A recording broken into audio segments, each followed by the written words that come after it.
people, welcome back to Calling Khan, your favorite call-in show on a Saturday evening if you're in the UK. And if you're in the US, the Colonel will tell you what time it is.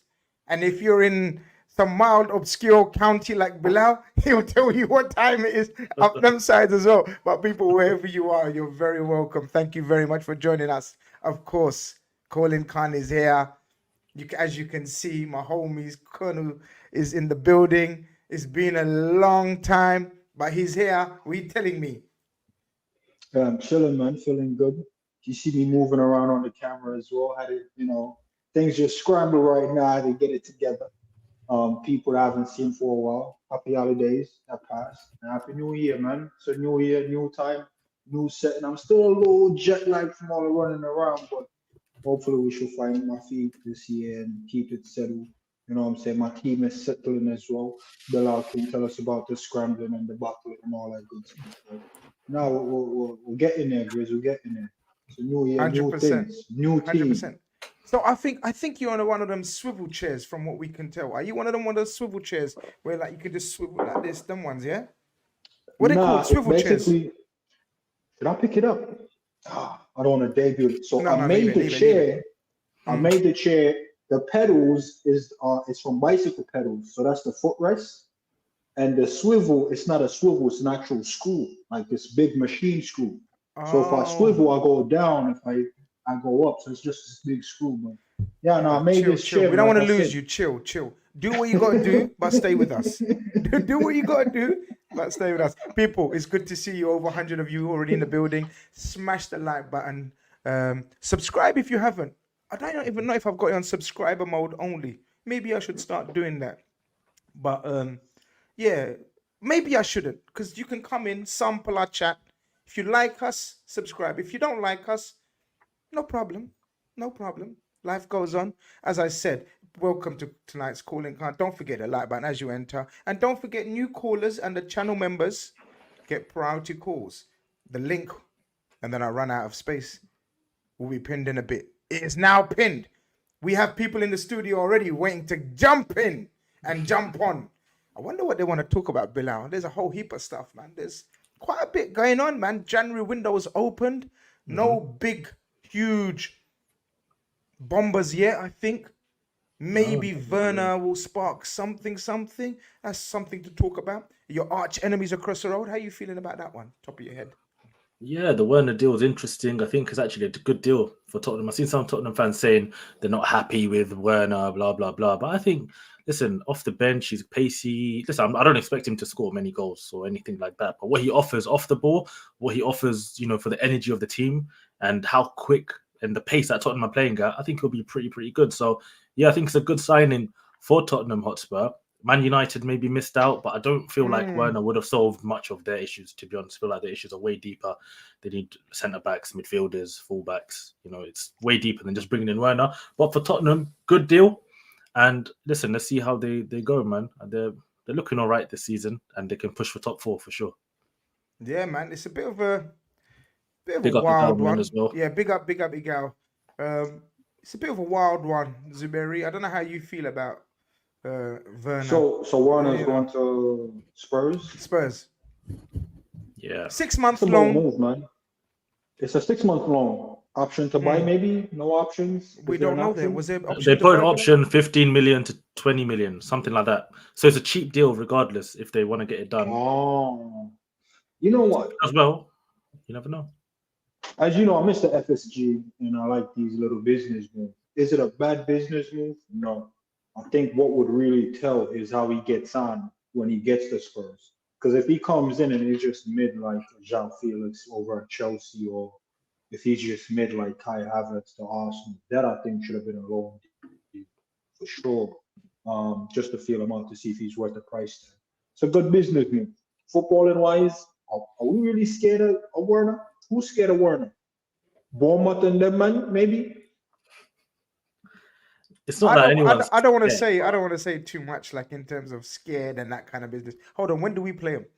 Are we playing in a few weeks? Nah, Grizz, come on, man. Think about it. Them man beat us with 9 men and a referee. Yeah.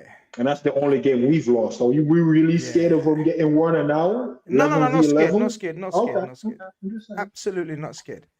But we may get people want to speak about that. We may get people want to speak about. Someone mentioned Eric Dyer to Bayern.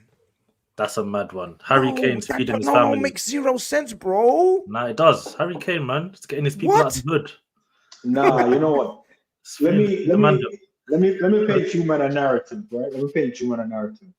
What are the odds the first season Kane shows up at Bayern is the first season they don't win any trophy? Oh no, they're winning the league, man. Definitely. If that's the case, no, they're favorites. Now they'll win the league. But can you say for sure Leverkusen? You know what I'm saying? Our brother Alonso. Top goal scorer in the Bundesliga, but don't win the title. That's Harry Kane. Bro, that would be the ultimate Spurs, man. If Harry Kane goes there and they don't win the trophy. I'm waiting for that. It's what my season right now seems to be depending on. So no, come Shaka. Wait, Bill, you said you put the mortgage payments on that one, yeah? Yeah, listen, man. I'm not gonna lie. I'm watching Frimpong, Grimaldo, Patrick Schick, all my brothers, man. Come on, man. We've got listen. They've got a good team, Leverkusen. If they keep everyone fit, oh yeah, why not? And they play good football. Yeah, why not? Dyer is German for war. Can someone tell me if that's true? If that's true, that's mad. I'm sure Hacker's playing with us. It's too small of a word, man. German. I was watching this video the other day, and it's like comparing all the languages in Europe. And see, German. You German guys, you need to explain your language. That's all I'm going to say. They're not studying for one syllables and two syllables. No, man. I will not even attempt to learn that language. If Dyer actually means wall in German, that's madness. Because Eric Dyer, I can safely say, ain't no wall, man. He might be a wall. Yeah, he actually could be a wall in terms of he can't move. Like once he's there, he's there. Once he's been built and stuck, that's it. He ain't moving. You know what I mean? That's the only analogy I can give to a wall, man. Yeah, big up to you three. It's been a while. I'm the United fan that would call in. Hope you guys are good.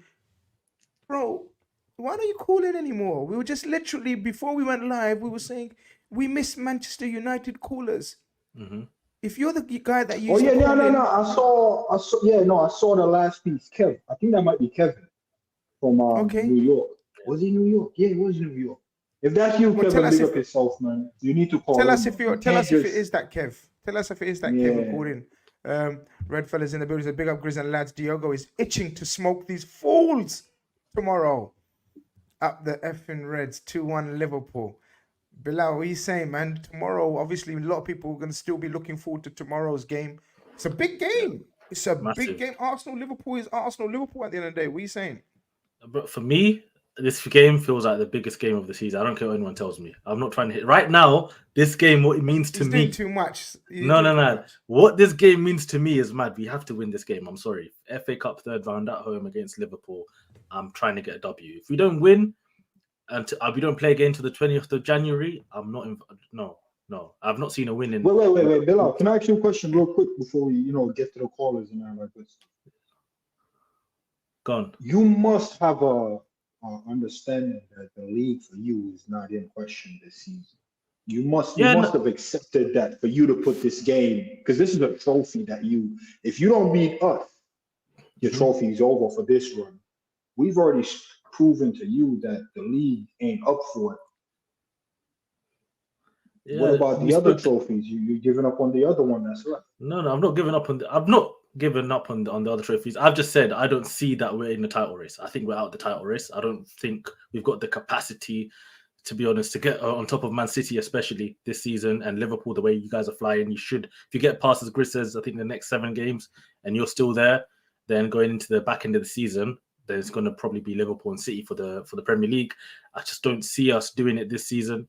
I don't want to use Arteta's see him talking about Timber and Party and injuries and this and that. But okay, it's his squad at the end of the day. But yeah, I just don't see us right now, to be honest, I don't fancy us to win the league. If we win the league, it means Man City and Liverpool have done something strange. You guys have fumbled differently if we win the league. But apart from that, to be honest, that's why I'm looking at the FA Cup as a big, big competition. As I said, listen, if it wasn't for the FA Cup, I would be more in the mud than I'd be like a Tottenham fan. That's what I would be like right now. I'll be feeling even more depressed. Oh, that's a You know good what I mean? trophy for you. I remember. So for Yeah, me, that's what's up. I don't The get any only one in disrespect. 20 years. Yeah, listen, this is my competition. This is the heritage of Arsene Wenger. Please just get past Liverpool. Bilal is an Arsenal fan with brains. Okay, that's high praise right there, man. I Listen, wouldn't go that far, but still, the I see what you mean. rivals, they understand. The Arsenal, no, the Arteta fans, sometimes they don't want to understand. But listen, Mikel, he's on my background, as I said. Where is he? This side. Yeah. Yeah, Pressure. You got to win tomorrow. pressure. You got to win. Listen, pressure from me. Because I know the board, there's no pressure. There's no pressure. Mm. Let's be honest. From Arsenal board, from Kroenke, from them. Listen, if he finishes top 4, it's blessed. Let's be real. But from me, there's pressure. So we got to win tomorrow. I'm expecting us to play our strongest Wait, 11. Bilal turned into the period of past in that. What's going on here, Listen, man? we spoke yesterday with Lee. Believe Lee said he believes we're still in a title race, and he says us fans need, like other Arsenal fans saying, we need to have the mentality and the belief that this team can win the league. So if we don't believe, how the team going to believe? I don't really subscribe to that point of view. I'm one of them ones. I think like the team's got to show me something. I'm used to Wenger ball. You know what I mean? The team play, I applaud.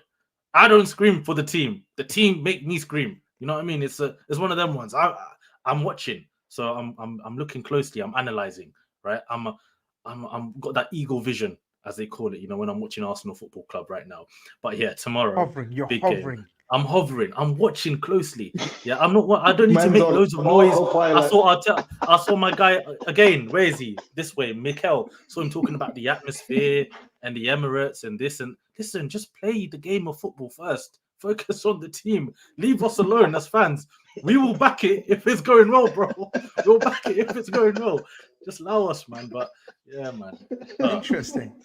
Well, a lot of people, you know what I mean, agree with you, man. But obviously, I don't think many of them are Arsenal fans that are agreeing with you. I think, as you said, I think they're rival fans that are kind Big of up the rivals, man. Big up the backing it. rivals, man. Total Eclipse says it right. Like, subscribe.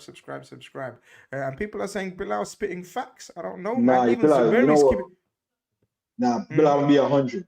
When people be like, yo, how was the atmosphere so dead? It's when a bunch of guys is doing what you're doing. Bro, sometimes you have to invest that energy into your team. And that's why the Emirates will never be like Anfield fan. Like, Bro, you if have I to invest scream, that no, energy bro, let's be into the team, real. man. If I make more noise than usual, Jesus, do you think that's going to help him? Or do you think that's going to affect him? He might miss even more than before. I'm putting more pressure on him. Let me just relax. Maybe the guy might, chill, enjoy their football.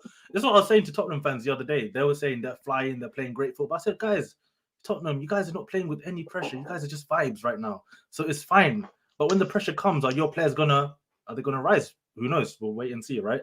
But with Arsenal right now, Arteta, relax. I don't need to be doing more atmosphere. We need to all calm down a little bit. We need the players to actually play. Actually try and think when they play. Be more creative. Find more solutions, and then maybe we'll get better results. But let's see. Tomorrow, I want to see the team. I want to see the team hungry for the game. I want to see the team really going for it. I want to see the team attacking. I don't want to see us be tentative and all of this sort of stuff. We're at home playing Liverpool. There's no Mohamed Salah. There's no Robertson. There's no Matip. There's no Konate, etc. Right? Liverpool are not going to be at their best. I know they're going to go as strong as probably possible, but still, we're at home and there's a lot of pressure on us to win that game. And I just want the team to step up. That's all it is. Fair enough. I just remembered, man, there's plenty of other talking topics as well. Henderson apparently fed up with Saudi, wants to come back to pastures new or old, as the case may be. Liverpool sections of Liverpool fans saying, stay away, FSG and Klopp. There's no Henderson ain't coming back to Liverpool. Forget about that, people. Why even? Yeah, probably go to Brighton, bro. Brighton. Some people are asking me about Trent rumors. Trent and Real Madrid. Get out of here. Get out. And who's cooked up that nonsense, man? Get out of here, man. That's like that's worse than possibly Curtis Jones to Arsenal rumors. You know what I mean? Well, actually, maybe not. I don't know. There's so much to talk about. I don't want to lead the agenda. The Colonel don't want to lead with the agenda. Bilal don't want to lead with the agenda. Maybe he does, actually, with his background pick. We want you to lead with the agenda. We want to speak about what you want to speak about. Make sure you have your points very concise and clearly, people. I don't want to be rude from the start. But I'm telling you, if you're just going to, I'm going to have to keep it moving. We want to keep the flow of the chat and the call-in moving. Have your points, your questions, whatever you want to speak about clearly, whoever you want to speak to, address to, you're all very welcome. I'm going to try to give everyone as much time as possible. The studio's full, I'm not going to lie already. You brothers are there. I see you all. We're going to let you in one by one. I'm going to try to go through the channel members first and then the new callers. So bear with me, bear patient. If you haven't got the patience, no problem. See you next time. Bye. Just don't be offended. There's no offensiveness here. We're all good. We're all family. It's the call-in show. It's your agendas, your opinions. We're going to bring in the first caller, Shane. Shane, hope you give us a wave if you're ready, Shane. Shane's ready. All right, we're good to go, people. 250 of you already smashing turnout already. 15 minutes in. Hit the like button. Hit the subscribe button. We're back. The team is back, as you can see. The Colonel is back. Bills is back. Coolin Khan is back. Dinesh is back. Evening Grizz and everyone. The GOAT of cricket, no doubt. No doubt. King Kohli. Yeah, I like it. All right, let's bring in Shane. Shane, very welcome, my brother. Hope you're doing very well. What's going on, guys? Welcome, Good, bro. man. We're good. You talk to us, bro. How you doing? How's things? I'm doing good, man. Liverpool, top of the table. Can't complain. Especially considering the expectations. I don't think we're first in the league at this point. I think everyone with the new midfield, we're looking at top four. You know, maybe a trophy, the Europa League, maybe a Carabao Cup. We'll see. So I think we're definitely in good waters right now. So it's nice. It's nice. It's feeling nice. It's a nice feeling. We're feeling good. But Zuberi's looking to point fingers already. Talk to me. What are you saying in response to that? Yeah, because you know what, Shane, I'm not gonna come for you. I'm gonna let you slide. You see the next caller come in here and waffle like that. I'm not gonna let you slide if you're a Liverpool fan. You see, most Liverpool fans, Grizz, I'm gonna tell you what they did. And Shane, you know what they did? They saw the new midfield and told me that window was probably about a 4 out of 10, 6 out of 10. I'm the only one, chest out and everything. I'm like, that's a 10 out of 10 window. We're gonna go for the quad. And man laugh at me, Shane. Laugh at me. Now we're sitting top of the table. Man is looking around talking about, man, we might have underrated that. Nah, big man, you underrated that. I rated that from day one. You know what I'm saying? So my question for you, Shane, what do you think we were underrated, the window, or you think the window is just based on the result, or are we lucky to be where we are? I don't think we're lucky to be where we are. I think our trajectory is where we need to be. I think other people underrated us. I think it was a good window. I don't think it was a 10 out of 10 window. I think we're still short in a few areas, center back, but I think. Wait, did he say 10 out of 10? What did he say 10 out of 10? Someone else is mentioning in that chat. Did you? Yeah, Colonel, did you say? I've been said 10 out of 10. I've been said that from the window. Okay, Shane. No, I disagree with that. Yeah, we ignore that. I disagree with that. I think we're a center back short at least. Now, Kwanzaa coming in and playing the way he has, unexpected. I wanted him loaned out, but the man showed up. So, I mean, we move on. But I still think we're a center back short. Probably still we're missing that top six, but the market's it's not there right now for it. I don't think I know Grizz, you've said Paulinia's, 60, 70 million. I don't know, man. I don't know. I feel like that money could be spent somewhere else, maybe. Next summer, that is. I don't think we're going to sign anyone in January. I don't think it's possible. We all know how FSG is. It's not going to happen. But I don't think it was a 10 out of 10, Zuberi. Billa, can I ask you a question? If Arteta did business in January in the summer, and then come the following January, the top of the table, you're in all the competitions, you finish your group stage in the top, would you not rate the dealings in the window 10 out of 10? Because, you can't go any higher. But 10 out of 10. How you going to improve? Dude, you got the best defensive record in the league. You've only lost one game to a shameful referee decision. Mm-hmm. What is there to improve, Bilal? Wouldn't that be a 10 out of 10? Could you be in that position with a 6 out of 10 business?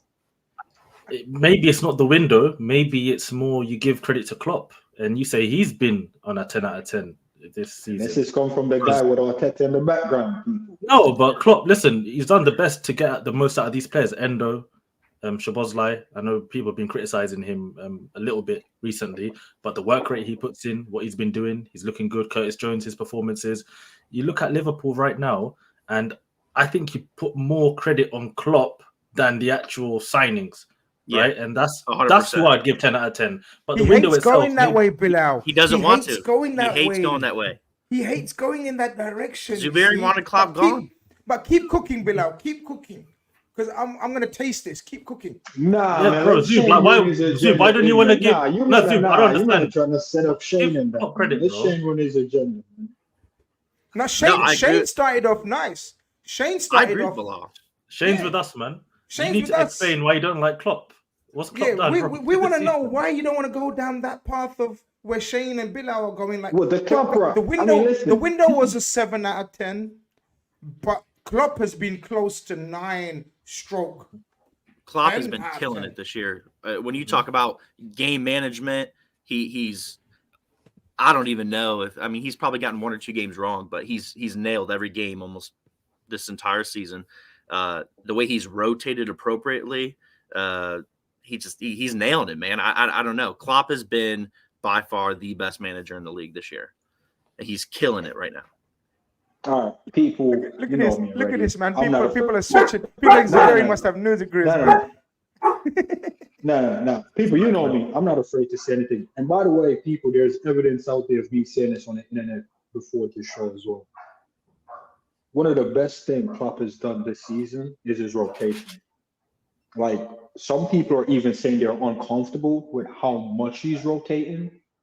I'm not saying it. I'll be honest. I'm not saying it. But the way he's rotating, Grizz, could you say, yo, that might have been a little bit too much? But given the position we're in, you can only take positives from it because we have a team. The team is not even really settled. It's really difficult for Liverpool fans to pick the starting 11 right now. Like, and Shane, I know you're here, and I know the chat's like, yo, Zuberi wanted this guy out. Hey, bro, I'm here. I'm speaking on it. All I'm saying is, look, I know, really, but you can't say you didn't say that. No, I'm not saying I never said it. What I'm saying is, I'm willing to give man his flowers and say, yo, this guy really stepped up. And for the people that said I wanted this guy out, we were having a different conversation, and I'm not trying to take it there. But if you poke me enough on the show tonight, I'll take it there. I'm not going to reveal the conversation we were having in the past because that conversation is dead, Grizz. You've never heard that conversation in the past 6 months. You know what conversation I'm talking about. We're going to poke you. We ain't scared. We're going to poke. I'm the bear, but we're going to poke you. Shane, I'll put it out there. You can attest to it, man. But the look, conversation was an FSG out conversation. Look, I agree. Look, we ain't having that conversation.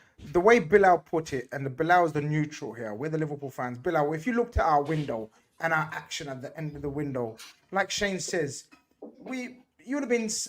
I mean, how did you think Liverpool done in the transfer window? And was you shook, or was you thinking, yeah, they're back? How was you feeling then when you saw Liverpool's window? I was like, it's okay. I was thinking McAllister, that was a good signing early on. I thought it was a very good piece of business. I was jealous of that signing. I thought, okay, McAllister, I wanted him at Arsenal. That's a good signing. But Gravenberch again, question marks on him. Like, is he really ready to try and push it to the next level? Has he got that hunger? We'll have to wait and see. Szoboszlai, there's always been good talk about Szoboszlai, but the price tag, what was it, 60 million in the end? Was it a release clause? It's a lot of money to pay for someone who maybe his best attribute is just a long shot. You never know, right? But he's shown that he's got the work rate. He's got maybe the passing and some of the decision making is a bit off from what I've seen, but he's definitely got the determination to get up and down the pitch. Even against Arsenal, that was the best thing that he was doing, helping out Trent, etc. But yeah, and then Endo when he signed, was anyone? Come on, you can't have been buzzing because the Caicedo thing, the Lavia thing, it's one of them ones. Listen, I know Klopp came out after Endo was signed and he was saying, give him a chance, etc. When I saw that video from Klopp, I was thinking, damn, this might not be a good sign, like having to defend your signings before he's even played. Man. Go on, Shane. Listen, Endo, I'm just saying, like, Endo's just been, I wasn't personally happy with the signing. Yeah. I mean, 30 years old, 1 year left on the contract, was like 18, 20 million. Thought money could be spent elsewhere, but I mean, he's just come in, he's settled well, and he's going to be a cult hero, 100%. He's killing it. He's playing well. I compared him, guys. What do you think about my comparison? I compared him to the modern day Lucas Leiva. in terms of cult hero. Not everyone. Why are you laughing? See, why are you laughing at my? I don't think I think that's a fair shout. I think that's a fair shot. People, let me know what you think in the chat, man. Like, why are It's you a good laughing? comparison because Lucas Leiva wasn't. He's not that guy, but he was. He's not lighting the world on Liverpool fire, liked but him. He was doing a job for you guys. One of them guys. One of I them think guys. I smashed it. Oh. I he does personally the think simple I things smashed right. it. He's a lovely guy. People love him around the club. One of the manager's favorites. True professional. Doesn't moan and groan. Puts his head down. Utility player. Can cover a couple of positions. A captain and a leader. Organizer. Not great on the ball. Not fantastic to look at. Hasn't got any outstanding qualities per se. But Lucas Leiva, man. What are you saying, people in the chat, man? Colonel, why you laugh at me? Because I feel like as a big Endo fan pre-World Cup, I feel like that's a diss, bro. Like you're dissing the man, bro. Who do you compare him to then? Bro, Hendo. Let me tell you who I compare Hendo to realistically. I would say Hendo was on the level of I'm really not trying to take the piss, but personally I believe Hendo was better than a lot of the sixes in the league. I never really compared him to Fab at his prime. I never expected Hendo to be at Liverpool, I'll be honest, but I anticipated he's of the quality for the Premier League. And me, Bilal, and Grizz was on a show before the World Cup. Might have been during the World Cup when I was telling him about the Asian thing. I'm like, yo, man like Hendo should be in the league. So for Grizz to be like, yo, Lucas Leiva, I'm not disrespecting Lucas, bro, because you are though. You're disrespecting Lucas. Lucas was like the a level above Milner. Like Milner is the prime of that utility. So you have man like Milner, Endo, and then Lucas. And if I should rank them in order, I'll go Milner, Endo, Lucas. When you say Lucas, I don't think Milner and Endo they're not the same player. I'm not having this Milner disrespect. No. Your ranking is based on 40-year-old James Milner. Please, James Milner when he was 30. I put Milner in one. I put Milner in one, bro. And I put Hendo deleted. And then I put. Oh, okay. Fair. So my bad. Grizz, you choose violence today. No. My bad. No. If you said that, my bad. Milner, because I was about to go wild if you're gonna say Milner. Like Endo about Milner. You got Milner. triggered when I said Milner because you know I don't rate Milner. Yeah, I know you got triggered. Nah, but Milner's a legend, man. You can't be comparing. Nah, he's a legend. Lucas, you could say is a cult hero. Yeah. And you could say Endo has started off, like Shane says, he's probably going to be remembered as a bit of a cult hero. He's not long term. Mm-hmm. Yeah. He's not long term number 6. If any Liverpool fan turns around to say, you know what? He was the plan. From the start, it was strategic. We wanted to get 16 million Endo on the last week of the transfer window. We smashed it. There's our number 6. That's delusional. That's lying to himself, to you, and everyone else. But if we say we got Gravenberch, who we hoping is going to be a first-team star in the future. How old is he, people? 22 still? 21. 21? Is he 21, 22? 21, 22. Dutch international, Ajax prodigy. We're expecting him. He was a wonder kid as well, man. Wonder kid. We're getting Alexis you McAllister. You can see he's got talent. He's got talent. Exactly. We're getting McAllister early doors. Nice price. McAllister World Cup winner. Ball playing midfielder. Even man like Bilal is saying, yeah, that was a snip. He's only what, 23, 24? 23 as well. And then we get Sabozalai, 60 million release clause, a powerhouse. Again, captain of his country. Again, 22 years old. If you tell me then on top of that, we're saying, all right, Endo, 60 million utility man. We couldn't quite get the one we wanted, i.e. Caicedo, Lavia. Okay, no problem. We'll wait until summer, but we still need a something to do a something at number 6. Endo, captain of his country, experience. Let's get him in for now. 16 million, and we go again in the summer. I think it makes sense. Agreed. And that's where he's at. Sound like 10 out of 10 business for me. No, I mean, am I wrong, people? The way he broke that down, that sound like 10 out of 10. Still, checked all the boxes, right? If we got a centre back, fullback. Look, Kwanzaa has been No, please. Let's all take a second out to salute Kwanzaa. Because Kwanzaa has been a general, all right? But we still lack someone who can play as an auxiliary left back, like a Gomez, but a left-sided version. I think me personally, that would have made it not a 10 out of 10 in terms of quality, but in terms of positions filled. What are you saying, Shane? I agree with that. Yeah, I think the center back was a must. It's not going to happen in January either, but we're already kind of flirting with a little bit of like an issue. I mean, Matip's done for the year. We're riding on 3 center backs. I mean, yeah, Gomez can come in and play, and Gomez has played really, really well this season. He looks really good, but he's killing it on the outsides, and that's where he personally, I think, needs to be. So we're short. VVQ, I'm hearing people are saying, "Yo, what's that this, made me man?" laugh yesterday, man. VVQ, shout out my bro Drifty from Coppish. He's been talking in like VVQ. Okay, we're talking VVQ. But listen, man, I don't know, man. I wouldn't call it a 10 out of 10 window, but I would say we've been 10 out of 10 in terms of Jurgen Klopp. Yeah. Yes. Like Jurgen Klopp, the way he's managed us, close to 10 out of 10. He's made a couple of mistakes, but we know that Colonel don't want to go down there. But we're going to slowly get into why. I do have a question for Colonel. Go on, I think this topic's going to come up because it's probably the hottest topic one of the hottest topics at our club right now is what's your thought on Nunes this year? My thoughts on Nunes. I already know Grizz. Yeah. I mean, I've watched I'm enough. boring. I want to know yours. yours. It's time and to Bilal. pack in. I'd like to know Bilal's too. Yeah, I want to hear Bilal's from an Arsenal point of view, and I want to hear Zabiri's. I'm gonna just have some dinner. Please don't mind me. My opinion afterwards. Enjoy, Grizz. So Shane, here's the thing with I've always said this about Nunes. He's the player that I love to hate. So I would love to love him, but I actually love to hate him because when you're a Liverpool team, and we've had some prolific strikers over the past, the way the manager spoke about him is calm and it's relaxing and reassuring. He occupies the center backs very well. Do you think Bilal cares about him occupying the center back if he's going to miss 20 chances?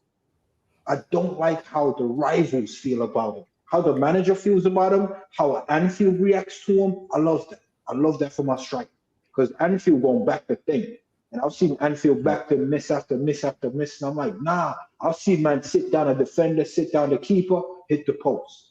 I see man come on, drop the shoulder, top bins. So I've seen great things from him. I've seen him occupy the defense where Gakpo don't really occupy it the same way.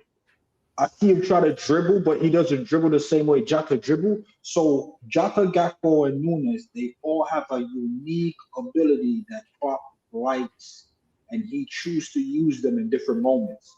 But the one Klopp really value above all others, over finishing, over link play, is the way he occupied the defenders. Do Bilal care about occupying his center backs? No. Do I care about that? Hell no. I don't care about that shit. I care about putting the ball in the back of the net. I care about the sauce, the favela, the flicks and tricks. That's what I care about. I want my number 10 and my number 9 to be the same guy. The way Gakpo drops in the pocket and dish it up. You know them chef that just goes in the kitchen no matter what time it is and find food so you can eat? That's the type of 10-9 I need wrapped into one like Bobby. I see Bobby run through the whole of Arsenal and just tuck that in. I'm like, well done.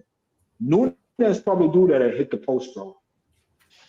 And Bilal knows that. Bilal's not afraid of Nunes. That is my problem with Nunes. The fans don't fear him. I'm not going to turn up to the wall, Grizz, and I'm like, yeah, I got this gun, but it shoots sometimes. What do you mean it shoots sometimes? What's the conversion rate? 1 in 17? I got 17 bullets and only 1 is going to connect. I can't go to war with that, son. Killed it with that analogy right here. I don't agree. Jota is 1 of 1, son. Nunes is 1 out of 17 rounds go. So I'm gonna be like, and 1 is gonna connect. Nah, bro, I can't go to war with that. I don't know what we're gonna do with him. Don't ask me what we're doing with him. Just that's how I feel about him. I don't know what we're gonna do with him, but he's 1 in 17, bro. Do you all right? So I do you don't know want what I'm him gonna in do the with that. team or do you not want him in the team? Bro, don't I stop that, bro. Because Klopp said he occupies the defenders, and that's really great, bro. I don't care about that. Give me Gakpo in there. Grizz, no, Gakpo is my guy. He's not even making the opportunity hard on Klopp. If Gakpo was finishing the way he should, you think we'll be seeing Nunes? Hell. So Gakpo ain't really been Can't the lighting it up. argument be made if Nunes Jota's is been finishing the lighting it way up. he should, Gakpo won't even be on the field. That's the other thing as well, man. So here's You can the use thing. that The way argument Klopp both ways. spoke about him, here's the thing. This is controversial to Zubiri the past. People don't bring up half flip flop and none of that. I'm being a realist, bro. What Klopp said about Nunes, I understand, and if that's how Klopp feels, well, I trust Klopp. And here's the thing with you guys that think like I'm this hard Klopp out guy. The problem is I trust the owner, and I also trust the manager. You guys have a problem with trusting the manager and don't trust in the owner. I trust them both, bro. So if Klopp says Nunes is the guy because he occupied the center backs, okay, occupy that. Because you know who's gonna run it? Man like CJ, man like Gravenberch, man like Gakpo, man like Jaka. So Nunes, you play and be a cold hero for occupying center backs while Jota and then Curtis go eat food. Because he ain't eating food, Grizz. No, listen, You know what Nunes is? No, let me tell you now. Let me tell you now what Nunes is. Nunes is the guy that will chuck up the fat thing so you can get the lens friend. You know, the friend that's on 10.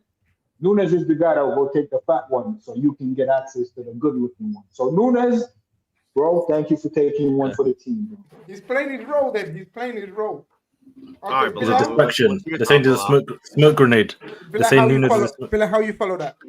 Can't follow up. Too tough. I can't lie. But honestly, with Nunes, you know my opinion on him. I understand why Klopp is obviously going to say he's doing well. He's running around. He's stretching defenses. He's getting in behind.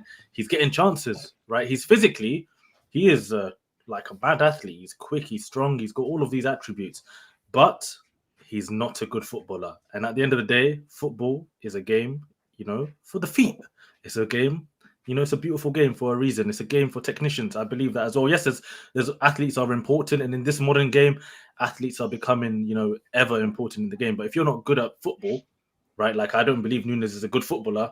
Then at the end of the day, I can't really rate him too much. And one thing I believe with the striker, I believe you can't teach someone how to finish. You know, after a certain while. Nunes now, I don't believe he's going to magically turn into someone who's a clinical finisher. Right, we've seen it with the likes of Morata. Even the other night, he scored a hat-trick, but the guy should have scored like 7 goals. Right, it's one of those ones. These kind of players who they make the easy things look hard and the hard things look easy. These are the sort of players that I find it really hard, to be honest, to really rate these sort of players. And as I'll say, listen, if Nunes plays against Arsenal, I will be worried that maybe he can physically do something, get in behind. But with our centre backs, let's say for tomorrow, right, with our centre backs Saliba and Gabriel, I'd hope that they should be able to deal with the physicality. But if you had someone like Firmino who used to play against us, right, who's a top footballer who can do things with the football and has his football IQ at, you know, God knows how high, that's a player that I'm more scared of. So it's one of those ones with Nunes. Yeah, he's got things, but I can't personally rate someone like Nunes like 100% of the time and think like this guy is that guy, when clearly he's just not. And I said I don't believe you can teach someone how to finish at the end of the day. Well, I think like the finishing aspect is, look, when he plays for Uruguay, he finishes. When he played for Benfica, he finished. He's struggling now. I do agree with that, and he should be scoring many more goals. But overall, our whole attack has been quite poor. Even Mo, I think has 4 or 5 penalties this year, and then 6 of his goals are from Nunes on assists. So Mo has gone stretches where Mo has looked quite poor. That United game, he looked abysmal. Even in Newcastle, that first half, he looked poor in the first half. And then the second half, he was world class. But that's Mo Salah. He's earned the right to be on the field the whole game. But look at Diaz. Diaz is probably, if you look at Diaz overall since the time he's been here, statistically speaking, it's terrible. He's nowhere near the levels of what he needs to be. Now, granted, he's gone through some things, injuries, his dad. Jota, phenomenal finisher, but also has gone periods over a year not scoring. So overall this year, we've really struggled up top. And if everyone would be firing how we were when we had Sadio, Firmino, and Mo, then I mean, I don't even know if we would have lost a game, quite honestly. But that team was also 4 years in the making when we won 1920, right? And I think that's what Klopp's building to is you can see the changes in Nunez's game where he looks better linking up the play. You've seen that whether he's the one assisting or he is helping with that assist. Such as like Endo's goal to tie the game against Fulham. He's the one that heads the ball down very easily for Mo to just lay it across. Just an example. And I do agree, Nunez does all the hard things and makes it look easy. Burnley finish was not an easy finish. That was an extremely hard finish. But then against Luton, when he's 2-3 yards out and completely misses. But I think when it comes to Nunez, I think he has to be in the game. I think I forgot what publication was, but just an article on him where it basically says with him in the team, we are much more lethal. However, he is the detriment because he is the lethality. And we need him. I trust Klopp. When you look at Klopp and Klopp talks about him, he talks as if he's just elated with him when he's on the pitch. I get what you're saying, Zabiri. Like, oh, yeah, I need my striker. If Klopp thinks he's doing great, occupying the space with the two center backs, I don't need my striker doing that when I'm scoring goals. Fair enough. Fair point. But they're building Nunez. Nunez isn't a finished product, and everyone needs to get through their head that this dude's going to be here for another 2 or 3 years. Look at all the players Klopp has bought. I mean, look how long Naby Keita sat on the bench, injured, but would come in, and we just never got rid of him. Nunez is going to be here for the long haul, and you can see where Klopp is starting to build him into something. Go Shane, well said. Colonel, your opinion, well said. Bilal, I hear all of you. Let me hit you guys. I started off the show with a smashing comparison with Lucas Leiva to Endo. Check this one out. No. Listen, you need to focus. I'm a little bit older. Me and Zuberi are around the same age. Shane, I don't know. Bilal's younger and he don't even support Liverpool anyway. But you guys focus and try to recall a certain Emil Heskey and the role he played in that Liverpool team. Physical, strong, running the channels, beating up centre-backs. For Michael Owen to come and take all the glory every time. Heskey scored some cracking, banging goals. But he used to miss the most easiest chances. And we used to think, Emil, what are you doing, man? But he was a different type of striker.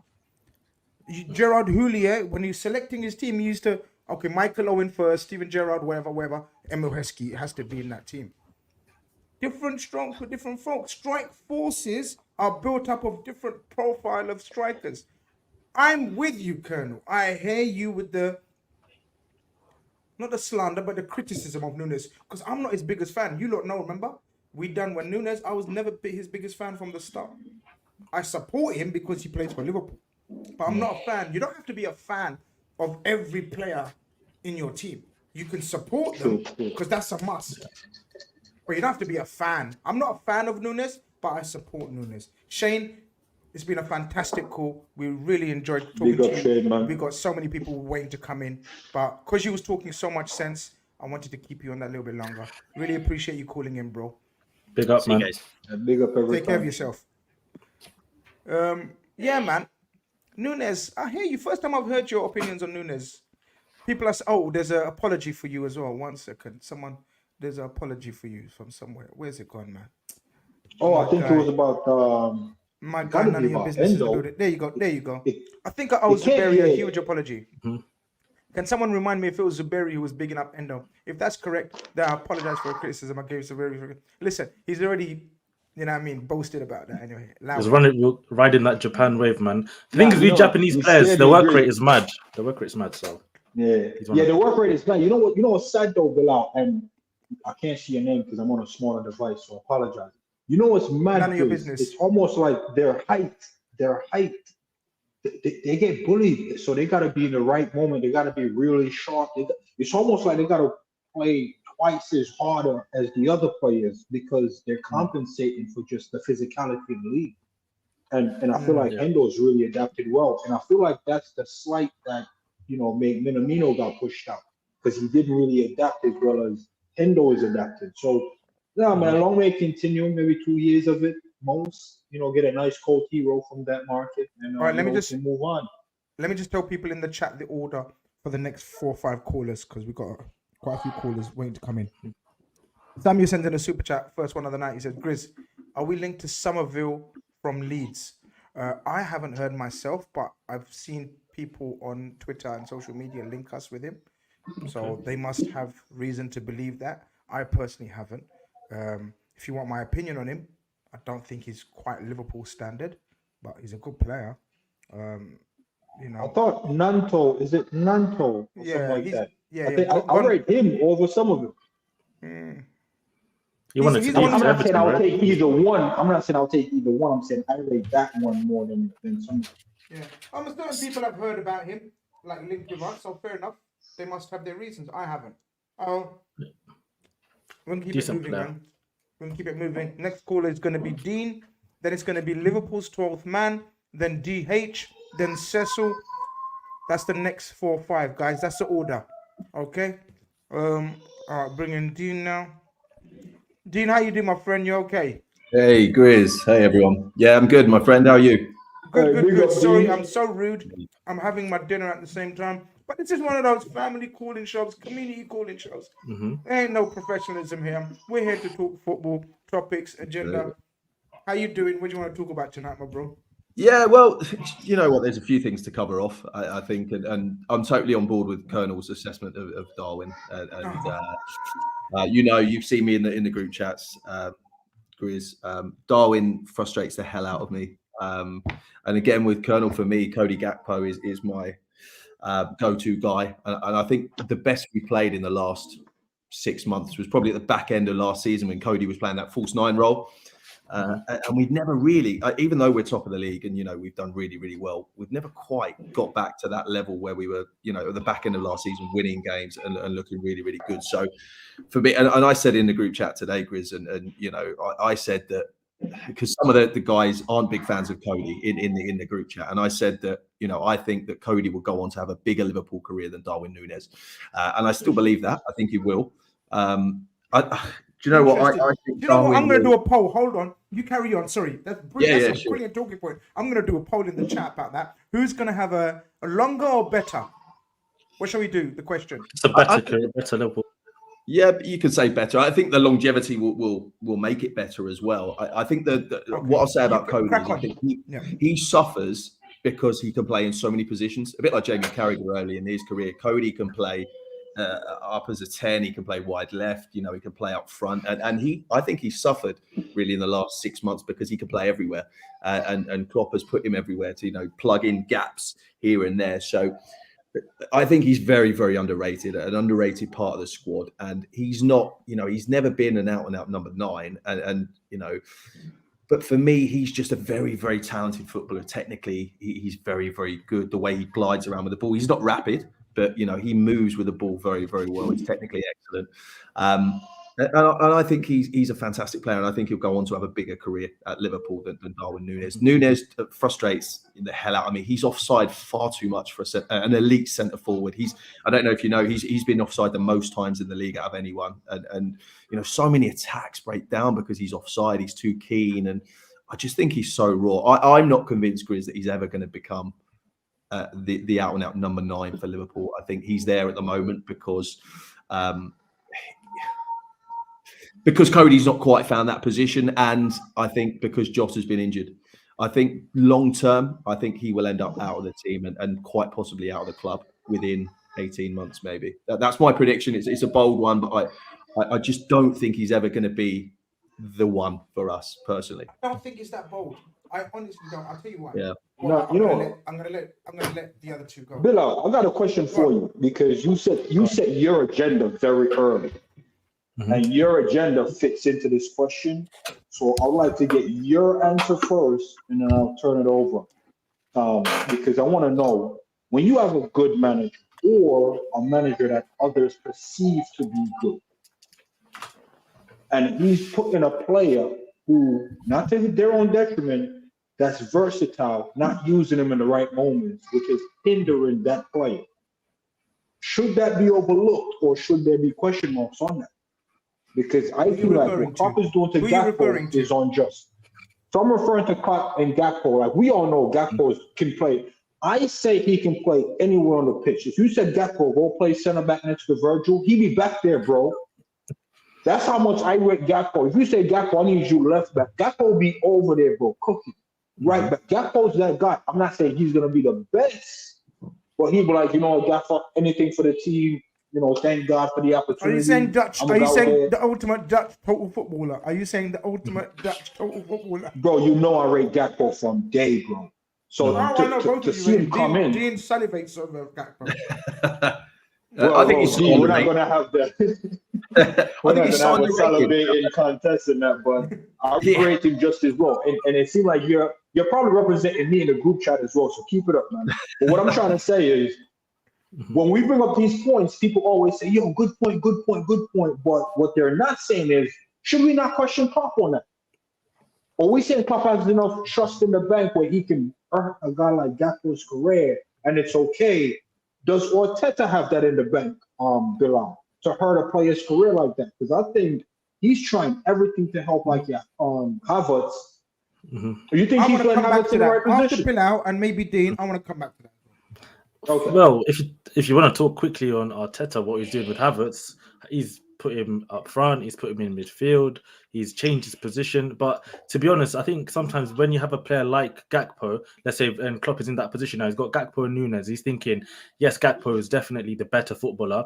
And if he does give him a run of games, let's say up front, and says, Cody Gakpo, that's your position. You're going to play number 9 and start working on the things that are his deficiencies. Like I saw in the game, just Arsenal, Liverpool at Anfield, I felt like Gakpo was getting like bullied a bit too easily. You know, when he was up there, I felt like it was a bit too easy to play against. But if you give him a run of games and you give him some time, right, that's a lot easier to train how to navigate yourself, how to position your body, how to move as a number 9 than teaching Nunes how to finish, right? Or how to be a footballer. You know, I think it's a lot easier. No, real talk, I think it's a lot easier to train Gakpo how to be a proper number 9 or a false 9 to actually help the other players in the team, the Jotas, the Salahs, etc., and work on a proper front three than obviously with Nunes. But the problem is using Nunes right now up front is a lot easier than using Gakpo for Klopp, because what Nunes brings, although I'm saying he's not great on the ball, he's not a great footballer, etc., what he does offer, that movement, that physicality, that just unpredictable nature of him,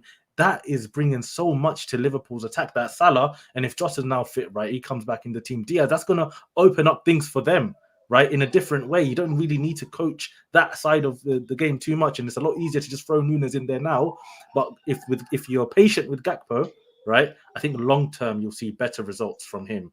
But right now, short term, get results today with the other players, it might just be easier to use Nunes. And that's probably why Nunes is going to get a lot of minutes with Klopp. And then he gets hooked off a lot of the time, even 65th minute or whatever. But he's done a job for an hour. He's made the defenders tired. He's done this. Then the game opens up. You bring on a Gakpo, you bring on the better footballers, and they start creating the chances. So right now, Nunes for sure is going to be getting the minutes. And when it comes to these versatile players, and there is that issue where they don't have that position. And I do believe sometimes it is up to the manager to give them that one position. Like now, Phil Foden at Man City, right? That's another example of a player who can play multiple positions, but has he got that one position that he can really master and become elite in that position? Not yet. I haven't seen it, but maybe Pep will put him in the middle.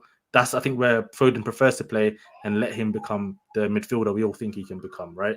So it's just one of those ones. It's a game where football's a mad game. You need the results now, but you also need the results in a year's time, in 2 years. You've got a plan for that as well. So it's about finding that balance, but who can find it better than Klopp? Let's be honest, right?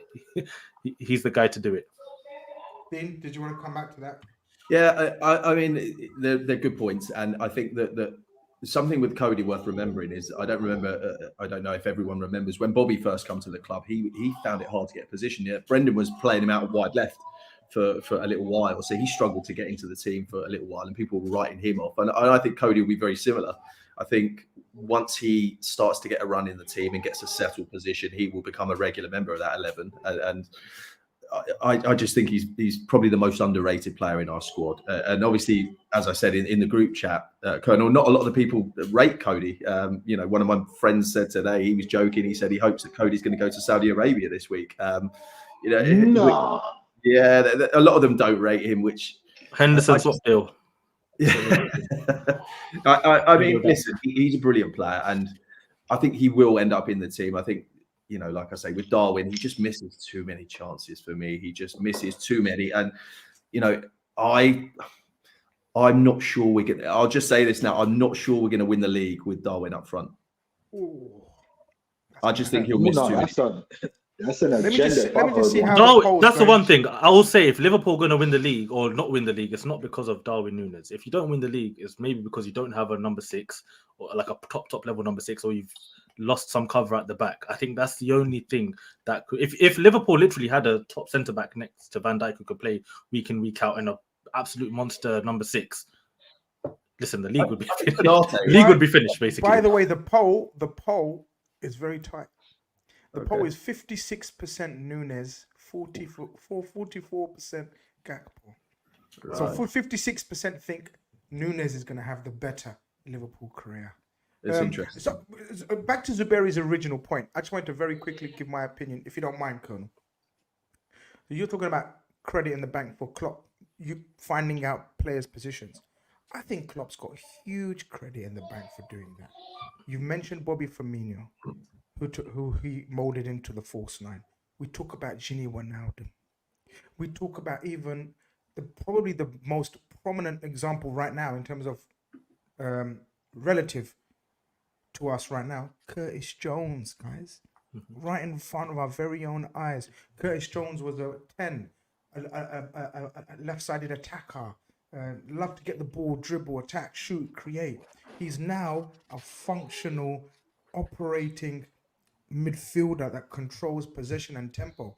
So when it comes to Jurgen Klopp and finding roles and for players, in my humble opinion, guys, I think he's got a lot of credit in the bank. He can't be compared to Arteta, who's just bought Havertz for 100 million and is trying to build a team around him or whatever he's trying to do. I don't business. All I know is Jurgen Klopp's got a lot of credit for the players that I've mentioned and how he's molded them into heroes. Like Henderson at number 6. Are you mad? Who would have thought Jordan Henderson would have been number 6 while we won the title? Because that's what he was, essentially, and the Champions League. Of course, Fabinho alternating with him. So, in that sense, I think he's going to... I see what he sees with Núñez. I've always maintained, doesn't matter if I don't rate Núñez as a fan. I'm not a fan of Núñez. I'm not a fanboy of Núñez. I support him, and I always said, I think he's going to be effective in a Klopp team. And that's what we're seeing right now. We're sitting pretty through to every other competition. We're all in coming up to January. We're in all the competitions and probably favourites in quite a couple of them. And Núñez is part of that.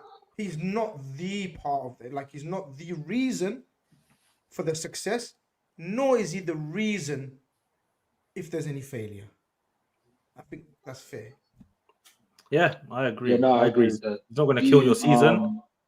He's one of those players. I like to give props, man. But Dean, I'm gonna have to give you your props because you're the very first guy I heard. I'm not gonna call it propaganda. I used to do that back in 2023, 2024. I'm just gonna leave it as your opinion. I'm not gonna disrespect you and say it's propaganda.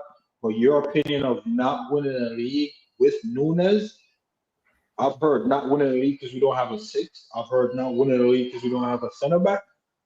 I think the table kind of nullifies both of those. So the only good opinion that's standing on the table that is new is not winning the league because of Núñez. I'm not telling you I'm on that train. I want to salute you for being the first one to drive that train into the station, fam. I think my point is with the Núñez thing, I think in the big games where you don't get too many chances, if the chance comes to Núñez, I am not confident compared to if the chance goes to Jota, if the chance goes to Salah. And that's what I'm talking about in those tight games, not your Burnleys and your, no disrespect to them and your Sheffield Uniteds and the Lutons where he blasted over from about a yard.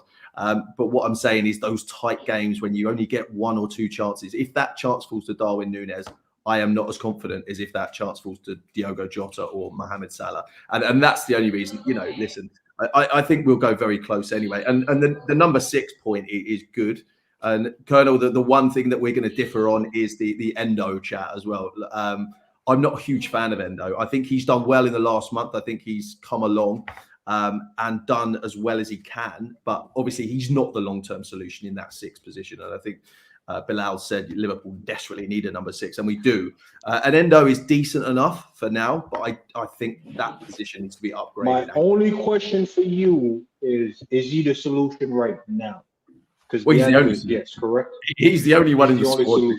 He's right? the only one in the squad. McAllister's played that role. That doesn't suit him. Endo can come in there, break it up, but as long as he passes it simple, gives it to someone who can play, that's fine. And he's done that in the last month. And, again, I'm not his biggest fan, but, props to him for that in the last month. I'm not sure he was the player of the month for us. He won that. I would question, how he's won that over Trent, who I think has been superb. And there was something on... Wait, Trent that missing open goals in that? No. Well, listen, that took a horrible bobble, but I think it did take a horrible bobble. the fact with Trent is, and I was looking, he hasn't won Player of the Month for us this season, which shocked me because I think he's been excellent. I think this has been one of his best seasons, Trent, in terms of performance and his impact and influence on the team. So I'm surprised he didn't win it this month. Wait, quickly. Who won the last Player of the Month for Liverpool? Endo. See, this is what I was trying to say. Arsenal, when Havertz had a few games, we gave him Player of the Month. Player of the Month is not a real award. It's the fans who just want to big up a player who they think needs support. That's why. Support. Yeah. No, So we're like, No, but it's true. Every time a player needs a bit of support, I agree a few good moments, we just start voting for them. Like, come on, you can do it. Like, I guess it's what fans do, right? So it's a bit of a simple. It's interesting to see that Liverpool fans doing the same thing as Arsenal fans. Exactly. Channel member Shane says, Dean, the real question is, who do you want in the team? I think he's made it very clear. He prefers Gakpo over Nunes in the team. Yeah, definitely. Listen, Jota as well. Diogo Jota, when he's fit, is our best finisher. I think up front, he is our best finisher. Our best footballer, I think, is Cody Gakpo in terms of technique and everything else, and bringing others into play. I think it's Cody. I'd like to get them both into the team. I think we need to rotate a little bit more with Diaz, and Jota can play on that left-hand side. And I think Jurgen will do that in the coming weeks. But yeah, for me, the Darwin experiment has failed a little bit. That is my opinion. Failed. Daz is in the building. Rafa DJS. Daz is in the building. Is seriously worried about some of the takes so far today. Brilliant, Daz. Come in, Daz. We're waiting for you. If you can call it. Quick question for everyone, right? The other night, Liverpool Newcastle, when Salah stepped up for that first penalty, and I was like, I was convinced he's gonna miss, and he did. And it's one of these ones, like, why is he still always on? I know he's Salah, but when it comes to penalties, you're not that. It's like when even Saka for Arsenal, like when he steps up for penalties, like, bro, like, I know you want to do it, but no, stop. Bro, Salah's missed so many, man. Come on, be honest. I'm with Bilal. No, Grizz, let me learn here tonight. I'm gonna be honest. Salah came in 4 or 5 years ago. Mark his record from 4 or 5 years ago. He's only missed 4 out of 29, 30. Now, I'm not telling you that the 4 was spread out to the 4 season or the 5 season, because the 4 has been pretty close, right? And we're talking recently. But the run he's been on before he started missing was a mud run. Now, we can say, okay, 4 is enough. How much do you have to miss before it becomes enough? If we're saying 5 is the cutoff, because Chris, hear me out. You take 95 penalties in your career and you miss the last 5. Should you be off pens? That's the question I'm asking. It's about the feeling as well. Like for me, I'm just watching and I'm like, Salah, maybe give it to someone, give it even to Trent, just give it to someone else. That's just the feeling. I think penalties a lot of the times about confidence, about feeling. I agree. I also think you look at your options. Now, in that team, Colonel, that he was in, where he was taking penalties, I would prefer Salah over Mane. I would prefer Salah over Bobby. I would prefer Salah over Henderson. Fab was clinical. I would prefer Salah. I would prefer Salah over that team. Right now, Fab got 8 goals that season. Most of them was penalties. My opinion. Milner. Even Milner was like what? 8 out of 10, 9 out of 10. How many times was Milner on the pitch though? Yeah, that's true. But if he was on the pitch,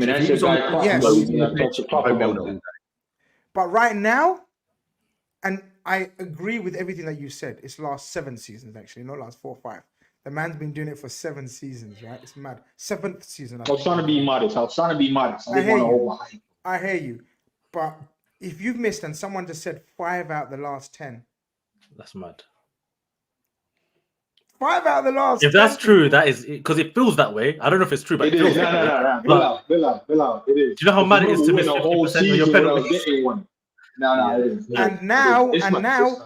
And now we've got Trent Alexander-Arnold, who's playing, in my opinion, the football of his career, and I think he'd be an elite penalty taker. I think McAllister is an elite penalty taker. I think Szoboszlai is an elite penalty taker. So now that we've got options as penalty takers, cold-blooded killers, I'm talking about penalty takers. They don't sleep on VVD as well, you know. VVD as well. Gakpo. You know what I think about Gakpo? I don't rate him as highly as Dean, but I think Gakpo is, when it comes to striking ability, is probably one of the best in the Premier League. He's got the cleanest strike, his technique. Like, he doesn't need a big backlift to put immense power in those shots. When he's cutting in from the left and whacks that shot, it's near enough 75% going to be on target and going to make the keeper work. So we've got options. I agree. Dean, callers, we've got so many callers to get through, man. It's been a pleasure speaking to you. Quick prediction for tomorrow, Dean, before you go.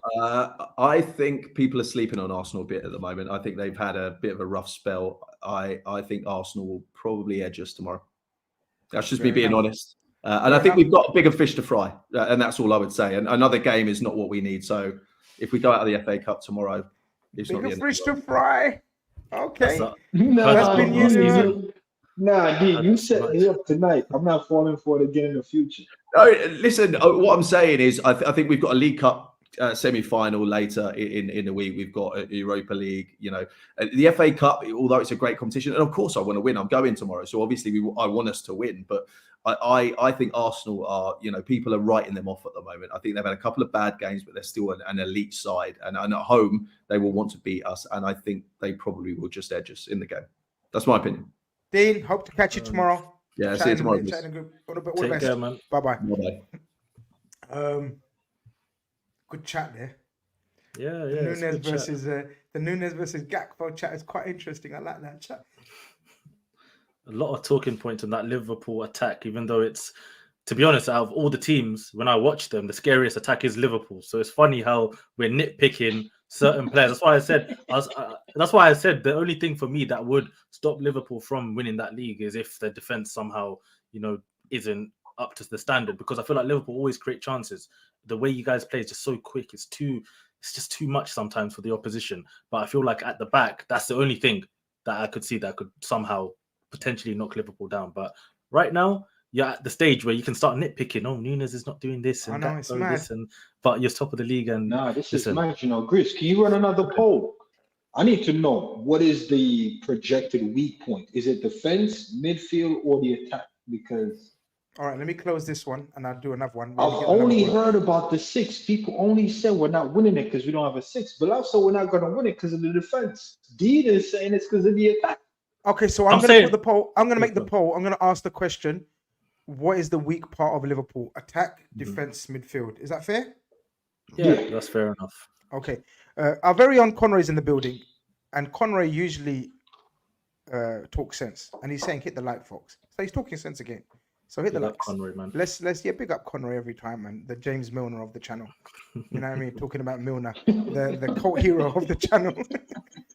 The cult hero of the channel. Milner's still going strong, man. He's still going strong. That guy's insane. People wrote off Milner, you know, and he's one of them. This crook over there, he's one of them. And Milner's balling out for. We should have signed him, you know. We should have signed him still. He could have done a job for us right now. You could have done with his experience. Couldn't get over the line. Wait. You know what's mad, yeah?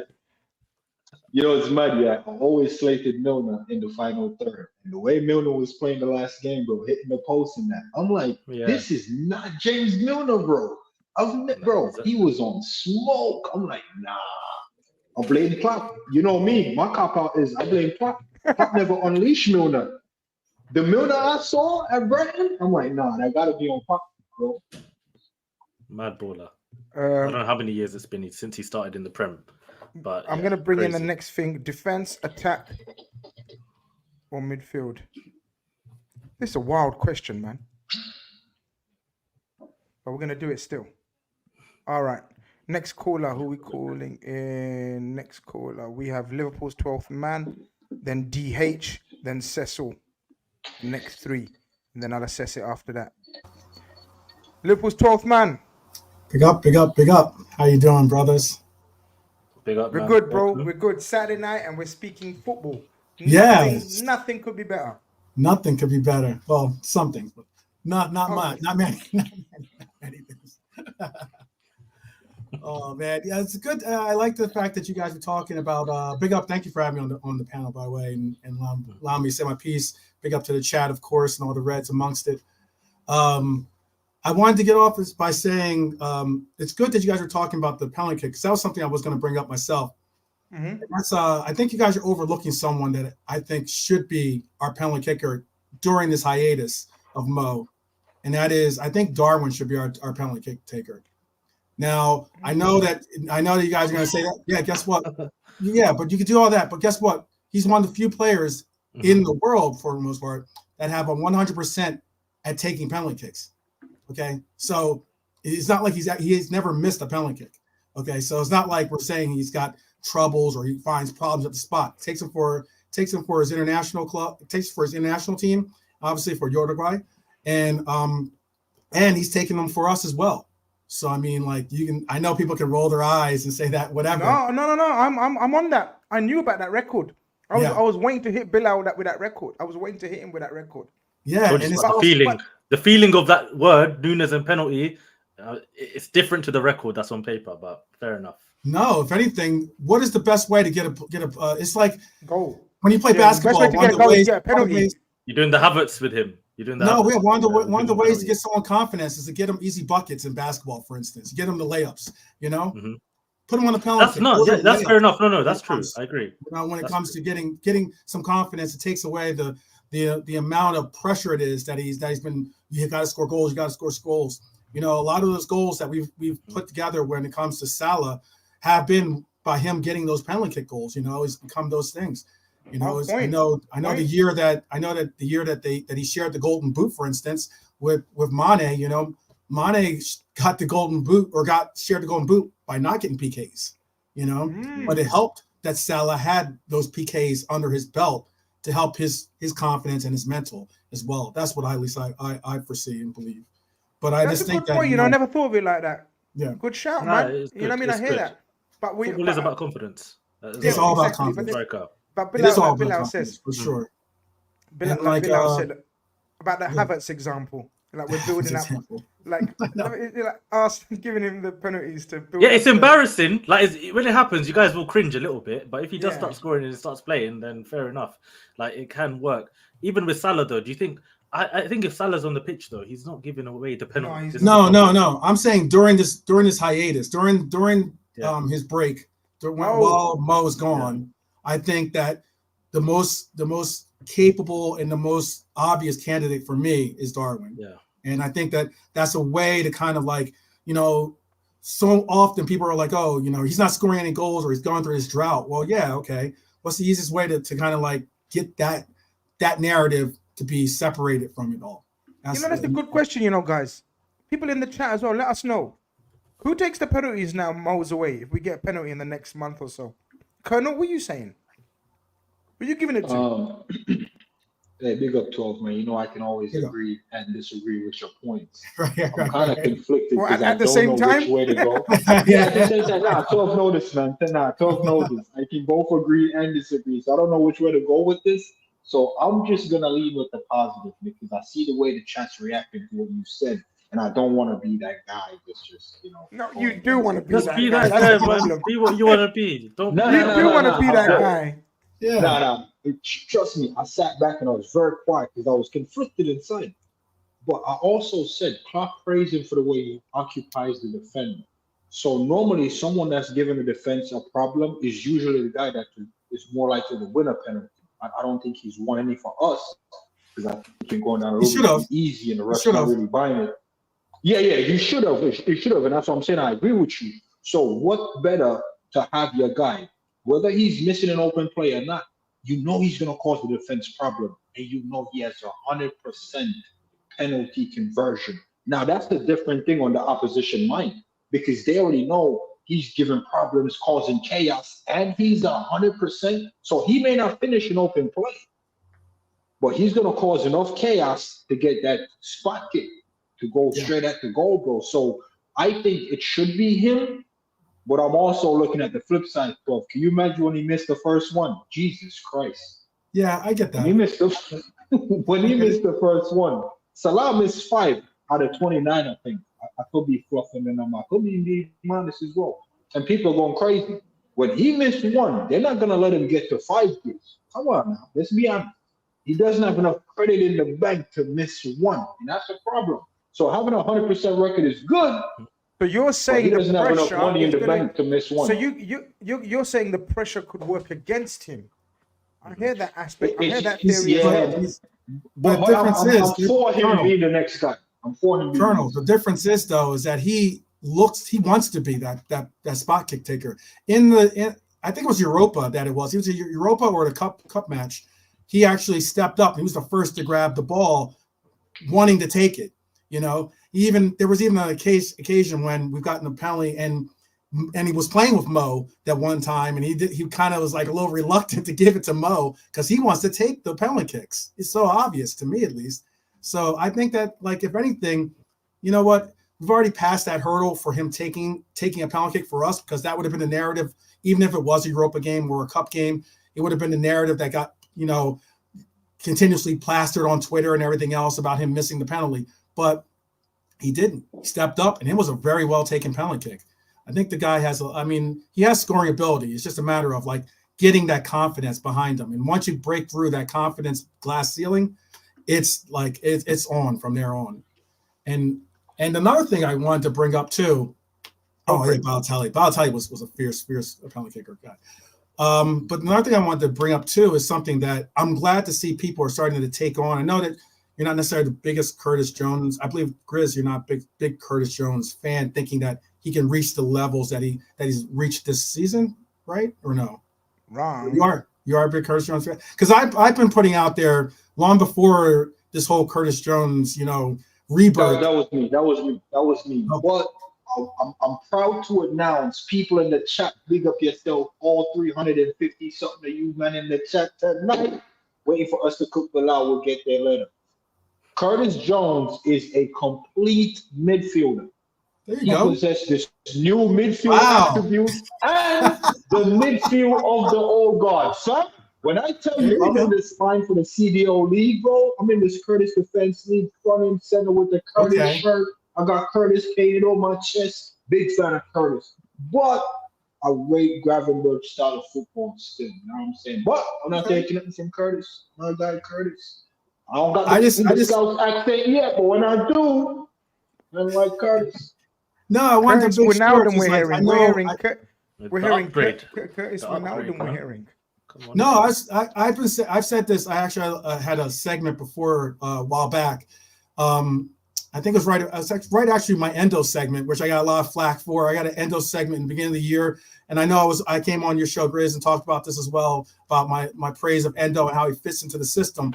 I've been saying this about Curtis for a long time now, because if you look at his numbers wise and everything else, I know everyone brings the eye test thing into it, but you look at numbers wise, he's producing, if not exceeding, the numbers that we got from Ginny, for instance. Okay.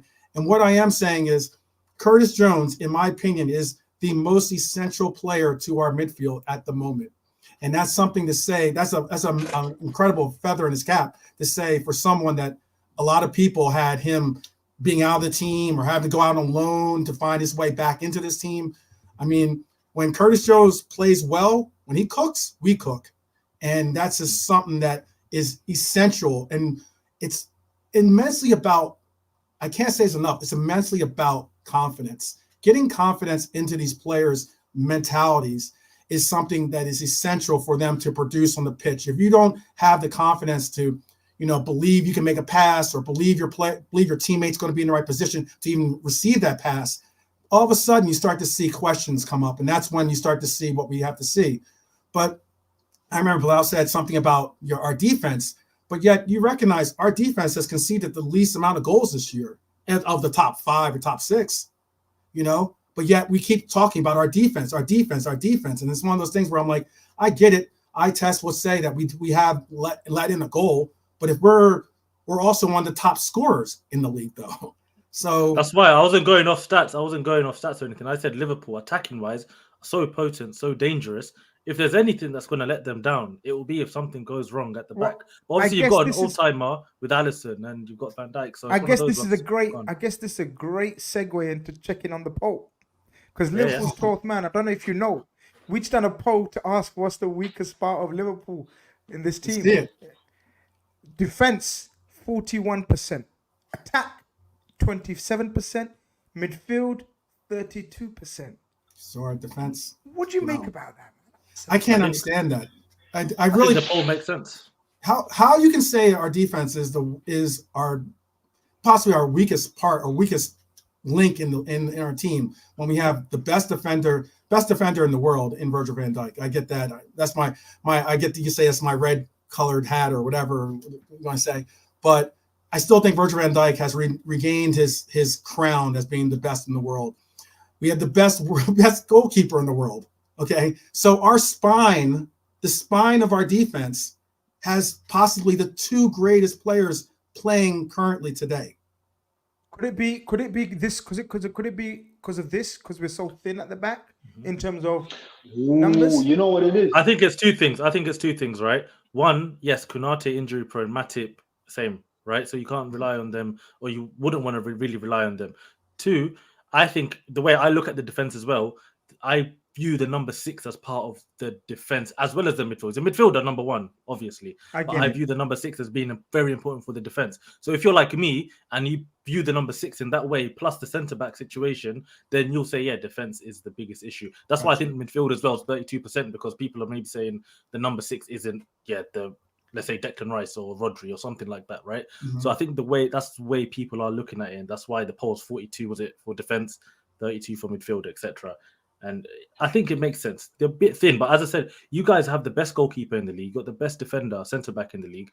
And the issue is you need that guy next to Van Dijk week in, week out to be consistent. Because with Trent, despite how good he is, of course, he's human. He can't be in 2 places at the same time. He needs someone. Sometimes he is. But I mean, there's people that have said that Gomez. There's people that have said that Gomez has been our best defender. There's people that have said that Gomez has been one of our best defenders this year. I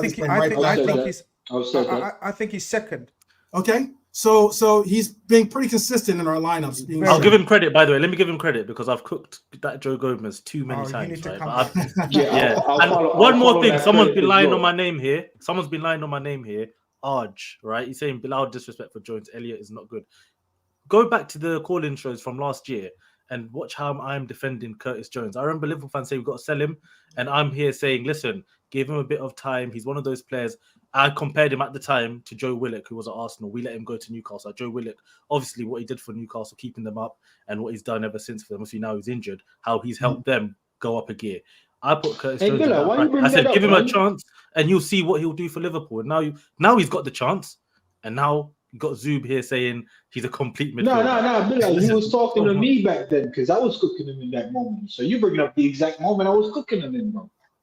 I was flaming him, and you was trying to defend him, bro. You was defending him. I was flaming him in that moment, man. And I was defending him before I knew he was an Arsenal fan. So it was from the heart. Bro. Well, we mean man's an Arsenal fan.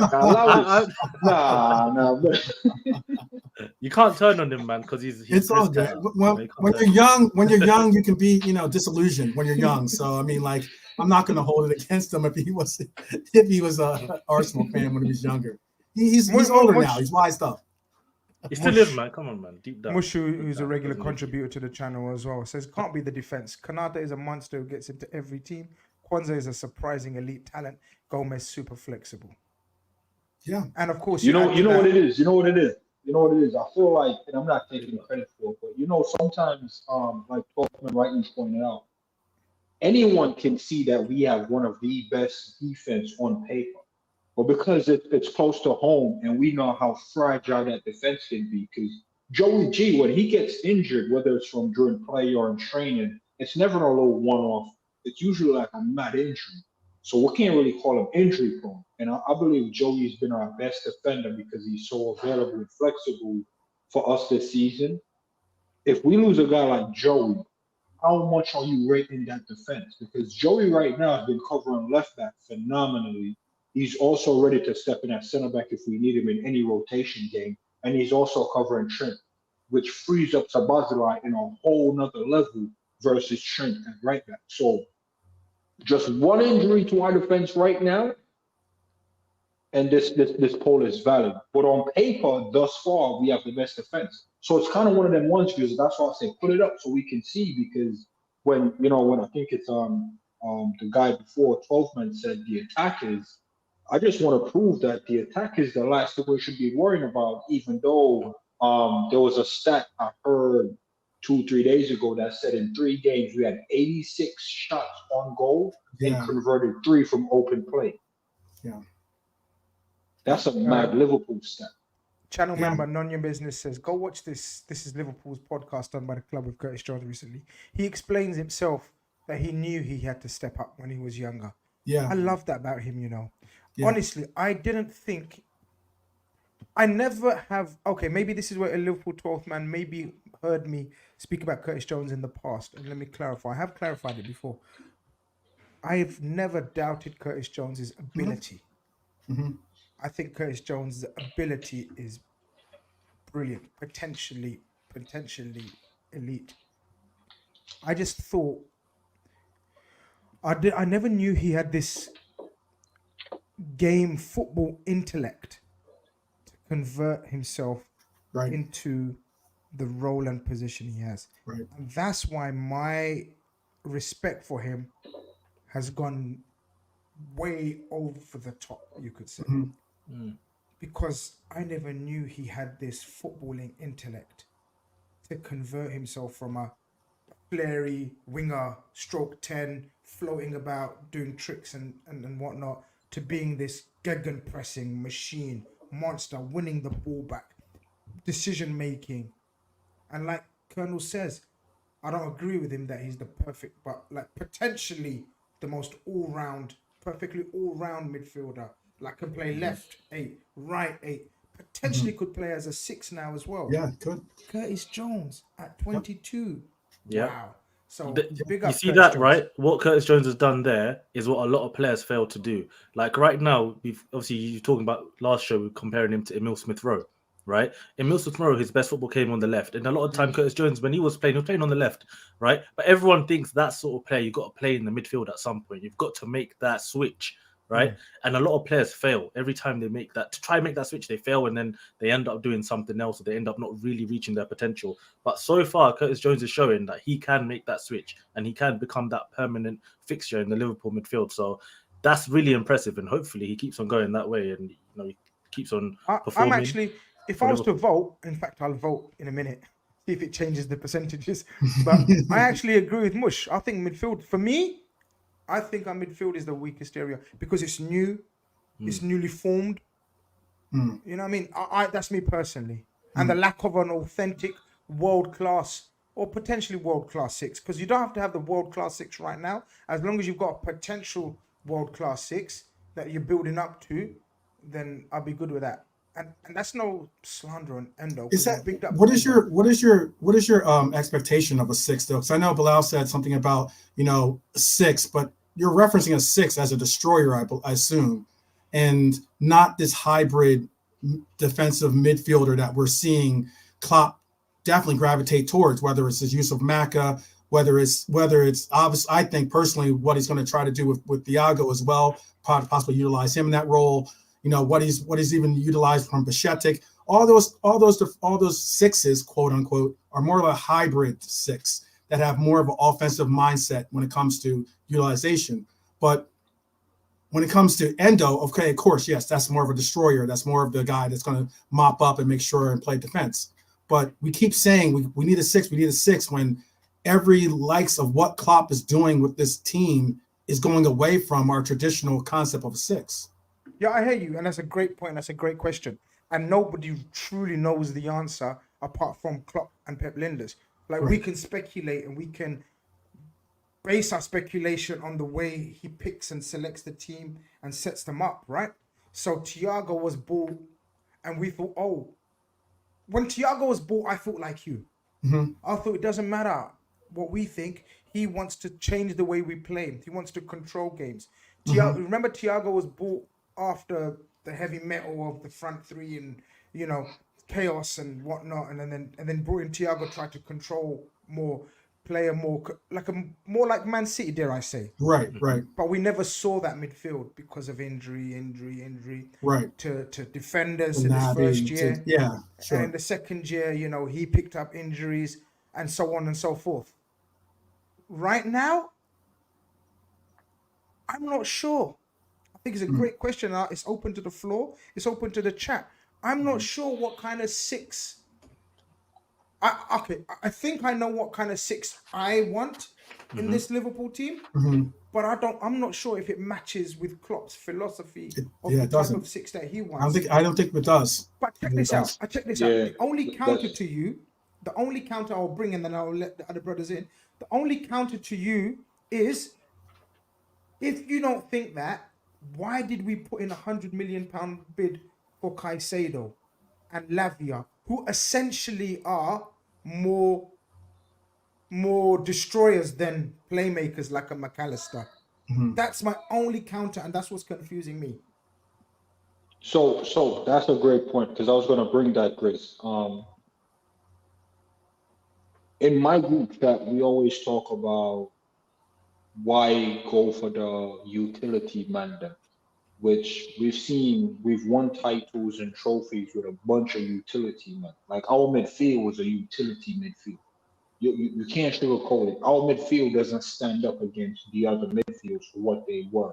We didn't have the best six in some of those moments. We didn't have the best eights, the best creator, the best assisters in those moments. It was just a utility midfield, like Genie, who just utility. Fab, he was just destroying the midfield. So Fab was probably the only specialist in there as a destroyer. The other two was just utility guys, right? When Klopp made the bill for Caicedo, I'm like, so what's going to happen with McAllister? Because I don't rate McAllister as an 8. I never rated this guy as an 8. Me and you did a don't show, rate and I'm him as like, an yo, what 8? about McAllister? Grizz, I'm going to be honest with you. Me and you had a conversation before we signed, before even the World Cup, where I'm like, yo, I'm kind of liking McAllister at Palace, and you shrugged him off, bro. And it's no disrespect to your points or takes. It was just in that moment, bro. We don't see how we take a guy like McAllister and fit him into our team because we never really played that way. So right now, that's why we've never played to McAllister's strengths. So McAllister is a utility 6 that has other abilities that we can utilize from the 6. The same way Trent is a right back that we utilize other qualities from right back. Now we're doing this inverted thing. So what I'm trying to say is when he went for that specialist 6, I'm like, okay, I don't understand what the vision there is, and I don't think a lot of fans has it either. So I believe McAllister will be the 6 long term. I think it's easy to take a guy like McAllister and go, yeah, you're great in other areas of the pitch, but what you offers us on this position, we can build upon this. Because would you want Nunes occupying the defense, and that's the only thing he's doing, and hoping he finish? Okay, cool. Now you have McAllister. He's offered so much going forward, but he's a defensive liability. Trent, defensive liability. And that is the reason why our defense is highlighted in that poll. Trent is a defensive liability. Not saying he's not a great defender, but defensive liability. A lot of people perceive Trent that way. McAllister, he will be perceived that way. I think Klopp went for those other guys just to kind of cover that up. Cover up that perception like, yo, defensively we're weak and we need that guy in there defensively. If we win 2 trophies with McAllister and Hendo, I don't think Klopp goes for a destroyer type of 6. I don't think he'll go for a defended-minded 6.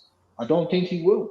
Because it's the same thing with the midfield he had. He could have went for ball-playing midfielders and choose not to. Remember, he was listing them off like they were great midfielders. Like, nah, we got Millie. He was listing them off like we got the best midfielders, and we didn't. And we just kind of accepted it because we've won stuff with him. If we win a trophy or two with McAllister and Hendo, Klopp will never go for a destroyer guy because we still got Thiago coming in after him as Masetic. Masetic is, to me, he's more of like a McAllister that goes in and attacks and just doesn't have the body for him. We're not going to go for that guy. I don't think we'll go for that type of 6. Isn't that the reason why we were so high on Andre for the longest? Andre fits more like a Thiago style, 6 role than he does a destroyer role. I mean, I personally would like to see us try to incorporate Gravenberch into the 6. To be honest with you, I think Gravenberch has an immense ability of, just hear me out. Just an immense ability of being able to do progressive. Gave it away. Sorry, my body language gave it away. I tried to stay normal and neutral, but my body language gave it away. Sorry, my bad. Well, you know why? Because this is so what we look for from Thiago is the ability to do what we get from even like a VVD, which is be able to send out diagonals, be able to start the counters quickly and with accurate passing. But yet, with Gravenberch, I'm not saying Gravenberch has the passing range of Thiago or Maka even to that extent. But what I am saying is he has the ball progressive carrying abilities of a Matip, for instance. Someone that can take it from that back from one box and progress it forward with his dribbling ability. And he has the physicality and the speed to do so just as quickly, if not more efficiently, because he's keeping the ball with him and not giving the chance of it being intercepted. He's being able to progress the ball from the one box to the other quickly and proficiently by himself. So that's one thing I would kind of be open to, especially since apparently right now the 8s are very log jammed when it comes to trying to get some real service and minutes in for him. But it's just before we get to Bilal's opinion on sort of the type of midfielder that Liverpool need, or he thinks Klopp would try to get. Yo, what's good, says in the super chat. He says, I don't think Caicedo or Lavia are traditional destroyers. Both lack physical attributes for it, height. Mm-hmm. And I agree, Mac not an 8 for me under Klopp. Bilal, I don't know if you want to talk about the Gravenberch as a 6. No, I'm not dismissing it. It's my opinion. It's one of them ones. I don't think in the Premier League. Yeah, I think he could play number 6 in Spain, possibly, or in Italy, but not in the Premier League. That's just me. Mm-hmm. But that's just me. Bilal, sorry. Yeah. When it Gravenberch, I've always just viewed him as like a baby Pogba kind of player. And that kind of player there, you don't just because they're tall and big and they're technical and they're good doesn't mean they should go in like the 6 because we associate that maybe more with physicality. I feel like he's a player that needs to play more with freedom, more than maybe other players, and let him express himself a little bit more. And I wouldn't really want to play him in the number 6. Even on that super chat about Caicedo and Lavia, them players, that was interesting because Liverpool linked with both of those players. And there were debates even because they were linked with everyone, so even Arsenal. So we were talking about them as well. And Caicedo is one of those players, like he was I would say better than Lavia when it came to tackling, when it comes to winning the ball back, when it comes to like bringing others in. But Lavia, on the other hand, I don't see him as someone who's fantastic at tackling, etc. But what I saw his best attribute was what? Controlling the game, dictating the tempo. And it was very interesting that Liverpool were linked with 2, in my opinion, very different sort of DMs at the same time. So it showed that maybe to be honest, maybe there wasn't a proper strategy in terms of the 6, in terms of a specific target. That's maybe what I mean. Only Klopp or Pep Linders know. It's very difficult. Yeah, I feel like Klopp. I feel like they were happy with anyone who could actually be of a certain level. Doesn't really matter if they could control the ball or they're really good at winning the ball. They will just find a way to use them because they're still top players. You know what I mean? But personally, I think the situation is simple for Liverpool in terms of the number 6. I think if you had a Paulinho type, that's it. That's what you need. Finish. It's simple. Don't overthink it. Get that proper number 6 in who's going to win the ball, who's going to allow you to press high, who's going to allow you to be combative, he's going to protect the defenders. And that's all you need. You don't need to overcomplicate saying, this guy is better at controlling the ball, he's got the passing range, all of this. I feel like a Paulinho type is literally all Liverpool needed just to make that midfield complete. Before Zoobs comes in with his say on that, Yo, what's good says, genuinely think Klopp wants double pivot type players. Yeah, we never play the double pivot though, guys. Mm-hmm. Like, we very rarely play with the double pivot. Fun fact, Jones played double pivot For the England squad. Yeah, for the English squad. No, but we don't. Right. Well, we don't, but Trent is Well, we sweeping kind of in do there. Trent. It looks double pivot-esque. But that's a total different formation. Right. As opposed to playing with two in there from the base and then having Yeah. a fullback also. That's totally different from your fullback coming No, out of the let me- back line, let me creating land. three at the back, and then an extra man in midfield. It's a whole different No. tactic. Okay, Grizz, hear me out. If you know me from Coppish days, big up them brothers over there. One of my first criticism of Klopp is why don't we play 3-4-3 with the double pivot and put Trent in midfield and build a team around Trent? That was my first argument against Klopp because I felt like he had the players to play a 3-4-3 and he was Heritage, just so yeah? stubborn. Bro, he was This just is the so Colonel stubborn. Heritage coming out. Bro, he was. I told you, if you poke me long enough, I'm gonna let it out, fam. Because Grizz, I tell you, man, about Trent in the middle, Speak on double it. pivot. Klopp Speak on won't the do it, Colonel fam. Heritage. You know what Klopp do to me, Grizz? He was like, "Nah, I'm not playing 3-4-3. I'm just doing an inverted right back thing." Bro, come on, man. You're playing 3-4-3. We know you're playing 3-4-3. Don't play with me. I know football. But nah, it is one of them ones. Yo, 12, man. Great conversation as always, man. We can Yeah, talk for man. hours. Yeah. I feel like Yeah. double pivot is the way forward. I mean, like, yeah, I want to make sure that you understand. I'm not saying Gravenberch is a destroyer. I'm trying to say that we utilize him for the same hybrid format that we're utilizing these other players for.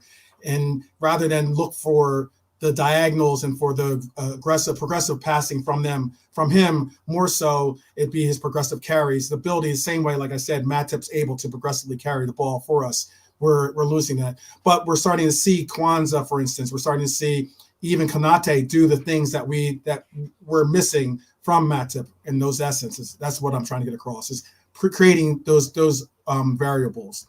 But before, in case I'm about to leave, before I go, I have two things to say then. The first thing is I do have another spreadsheet for you guys. So I do have that coming. So you guys can take a peek at that. I know Grizz wasn't really that interested in my spreadsheet last year, but this one has a little bit more concise. I don't remember. No, Hit me with it's a some good spreadsheets, man. Message me up, man. Hit me with some spreadsheets, man. Yeah, it's a good look because Okay. you know what? If you look at what we have going forward, we have a lot of away matches that are against teams that we should beat, and the rest of the competition that we're going to be contending for the league. If you look at the numbers or the games they still have left, they have a lot of games left against formidable foes. And the last question I do have, at least wanted to get in, make sure I got it in there, is to Bilal, since he is the Gooner representing the Gooners here. I have a question. So, would it be more heartbreaking or more of a downside for you if you saw not making top four or having Spurs place above you, which is more important for you? Like, as in, if Spurs end up in, let's say, third and you end up in fourth, hypothetically, I'm not saying that's where you're going to end up. I'm saying hypothetically, or would it be more so you rather just not even make top four as long as Spurs don't get above you? That's my real important question. Well, if it gets that bad and Tottenham are above us, like, well, I think I'll say it's in big trouble. But on that question, to be out of the top four, that'll be way worse. Way worse. I'm not trying to hear Europa League. No way. That was honestly the worst 5 or whatever years of my life I've ever seen, man. Nah, you know how much I hate the Europa League. It's the worst competition I've ever been on. It's like torture. It's like punishment. I'd rather honestly just like play, just once a week and just let me. We're about to win that shit. I ain't looking to play that shit. Yeah, you guys win it, but honestly, for me, that thing was torture. I'll take in that scenario. I'll take the fourth and third one. Like wow, you take Spurs. You'd be cool. You'd be cool with Spurs getting okay. That makes no difference. We both didn't win the league, and both didn't win the league, but for me, I'm missing the Champions League. I'm good. Liverpool's 12th man. It's been an absolute pleasure, bro. Definitely, you've been a tremendous caller. Hit me up with them spreadsheets, man. I will. I'll hit you up with the spreadsheet. You'll enjoy it. You'll enjoy it. Look after yourself. Take care. Definitely. Take care, guys. Nice one. Take some care. Quality calls, I'm not gonna lie today, bro. Some quality man. calls. Let's go through some super chats before we bring in the next caller. Tarmizi is in the building. He says, Salam, Grizz and Bilal. Bless up, Colonel. I hope Itakura from Gladbach is the next Red Samurai after Endo. A throwback of centre backs. Reminds me of Puyol and can play DM. Grizz, inshallah, see you in May and link up. Bro, if you're here in May, inshallah, hit me up. You got my number, you got my details. It was a pleasure linking with you last time. It will be a pleasure linking you up next time. Yo, what's good says, comes back with a super chat because he was talking about the double pivot. Klopp used a double pivot at times this season. The second half versus Wolves, he changed to a pivot of Jones and Szoboszlai. He's done it more since sporadically. 100% he has.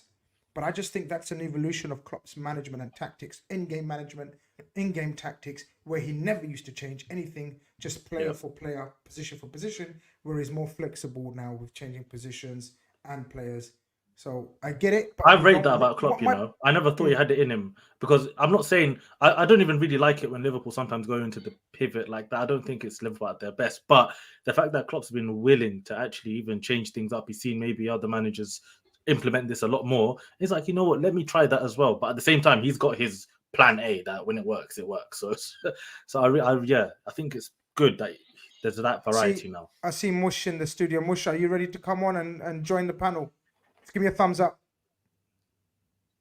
Mush, give me a thumbs up. Mush, give me a thumbs up if you're ready to join the panel. Yeah, he's already joined the panel.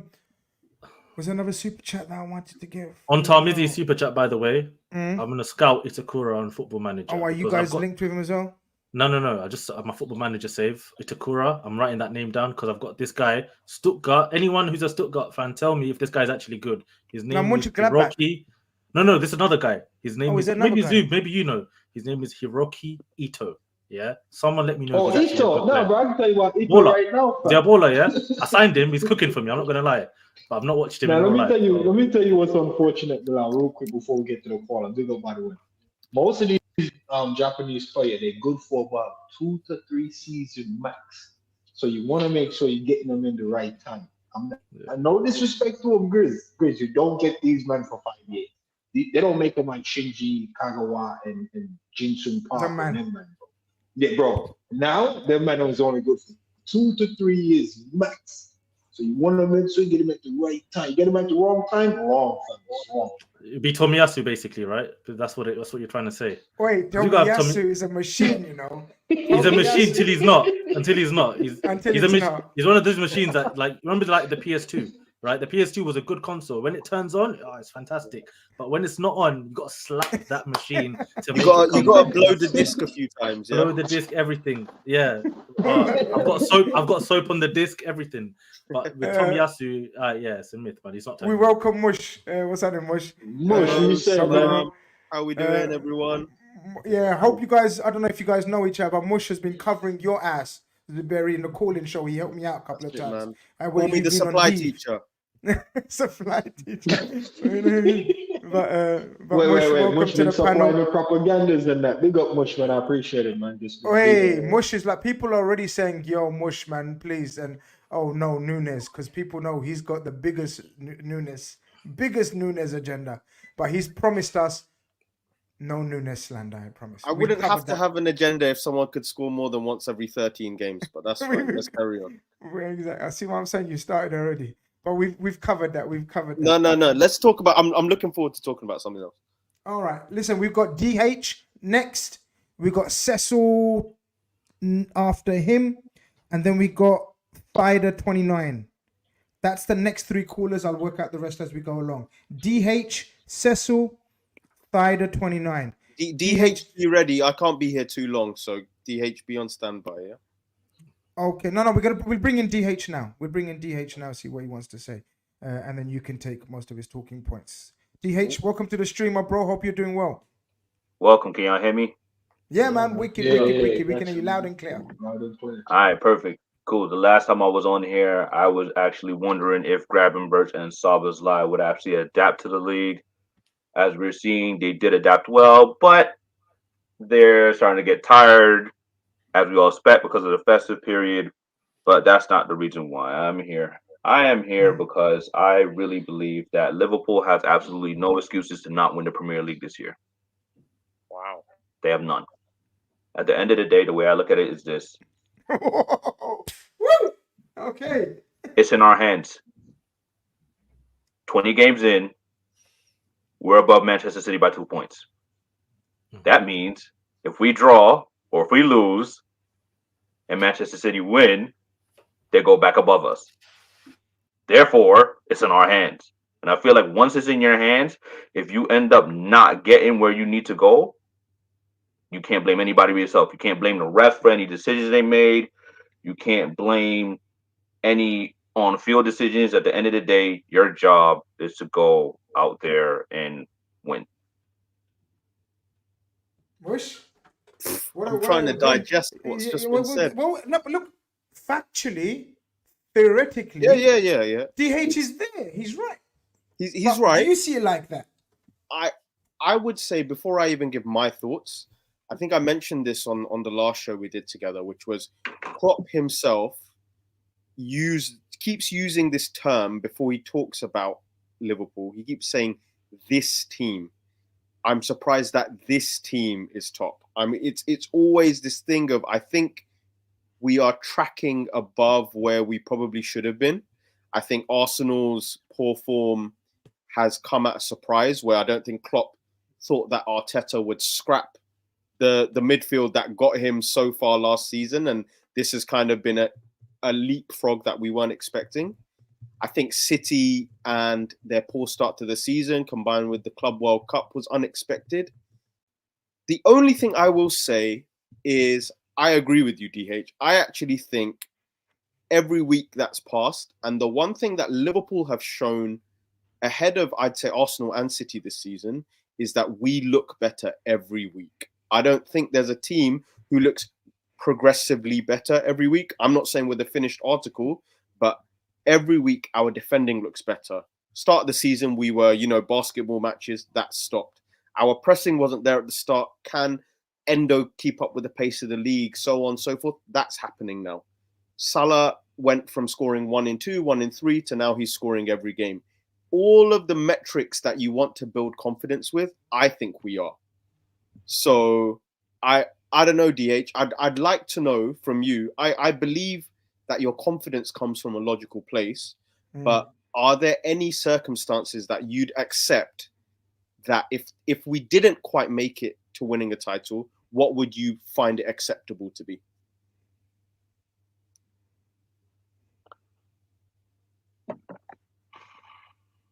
See, my whole thing is,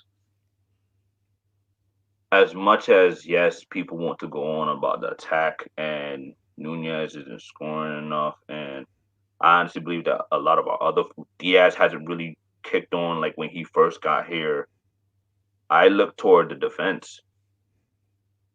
I believe that even with Matip's injury, Virgil, Konate, and Kwanzaa are great center backs, not good center backs, great center backs. It looks like Robertson and Tsimikas are coming soon. They look like they're coming back soon, which means that Joe Gomez will be able to go back there. I have an even crazier take that I honestly would allow Robertson and Tsimikas to both heal to 100% as long as Joe Gomez is playing the way that he is playing at left back, because he's playing absolutely phenomenal. Agree. And it's opened up Luis Diaz to where he's starting to contribute well again. And that if Robertson and Tsimikas both get back, that you use, as much as you use Gomez as a center back, they use him as backup right back because he's also played there very well. Yeah. What do you think derails it though, DH? What I'm asking is, I don't want it to be. I don't want to be negative because I want to believe we can win the title. But if we weren't, what would mistakes in defense? Just mistakes in the defense. Just mistakes in the defense. Stop conceding stupid goals. I guess we made the Newcastle game dramatic for no reason. Stop missing stupid chances. Nope. Stop conceding stupid goals. How many times have we been behind 1-0 this season so far? How many times have we been up 1-0 and let the other team come back 1-1? But then DH, I could respond to that by saying, how many times have we been up 1-0 or down 1-0 where we should have been 2 or 3 up based on just how many chances we are creating. I'll take that point. But at the end of the day, I just know a 1-0 is 3 points, isn't it? Yeah. If we keep clean sheets and we end up drawing like 3-4 games because our attack is not scoring, I'll be as fuming as you are, as you all would be. Maybe not Bilal, but the rest of us here are massive Liverpool fans, so I'll be as fuming as everybody here. But my whole thing is just like the season that we won the title. Yeah, we were putting up goals, but we had a lot of clean sheets that year. If I'm not mistaken, I haven't go look. Yeah. Yeah, You know you're what? not mistaken. We won a lot of games 2-1, bro. And a lot of them was some tight last-minute winner, bro. A lot of them was a bit stressed, but the thing is, we kept digging in and pulling through. I hear your point, though, but what I want to say, man, it's the midfield and the defense worry. I think it's justified. Winning the league, I think you might be putting a little bit too much pressure on it. And it's not wrong to do that. What I want to say is that if you are never a fan that left the window in the summer and said, we're going to win the league, being at this stage and go, yo, because it's in our hand and we 2 points up, it's in our hands, bro. City is a machine. And if that machine comes good, 2 points ain't enough, bro. And the only team that's ever proven that 2 points could even be marginally enough, it's us. And in those moments, we lost it by 1 point. So as a Liverpool fan that's lost it by 1 point to City, bro, if you check both of those Christmases, I think we're at the top of the table in both of those Christmases where we lost it by a point. So Zuberi, I was going to say one stat which proves this, which, to be fair, DH confirms what you're saying, is that in the 18-19 season when us and City were going head-to-head, in that last 14 games where we fought for our lives to get there, City in the last 14 games conceded only 4 goals. I'm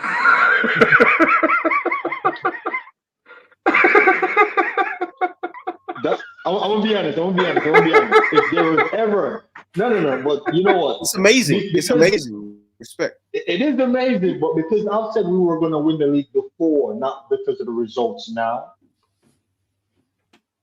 I don't want to say he's wrong in expecting us to win the league, because I do expect us to win the league. I don't think the defense is the least of our concerns, because we only lost 1 game. And the 1 game, we all know that 1 game, it's a tragedy in world football. And that's the 1 game we've lost. So that's quite mad, guys. That's quite mad. I don't think people are giving that the right amount of attention, Hold on. See, now, being that travesty of the game was the only 1 game we lost, I feel like that strengthens my point more. That strengthens my point more. By the way, in 30, not just this season, going back 12 games of the last season as well. That's how great our defense has been. But Grizz, remember, and Grizz, thank you for humoring me with the poll. I really appreciate it. What I want to show people is we have a stats that show most of the callers and the viewers think the defense is the most shaky part of the team, and the defense has been the best part of the team. Even though you're saying right now a few shaky goals or sleepy defense, they cost us it. Bro, we have one of the best defense in the league, man. It's just sad when we're conceding the first goal. It's just sad when we're 1-0 up and we could have been 5-0 up. So it's almost like going back to Grizz point, where is it the goals we're not scoring that's causing the issue? Because we could be 3-1 up, 3-0 up, 4-0 up, and all of a sudden we're 1-1 because of some shaky mistake at the back. So it seems like there's some fans that's blaming that shaky defense and letting the shaky attack go. And there's other fans that say, nah, man, I can't let the shaky attack go, because if the attack was on it, we could have been 4-0 up at Man United. Can I ask Bilal from a opposition, because we're internal, Liverpool, we're thinking Liverpool, what's our strengths, weaknesses? We have our own opinions.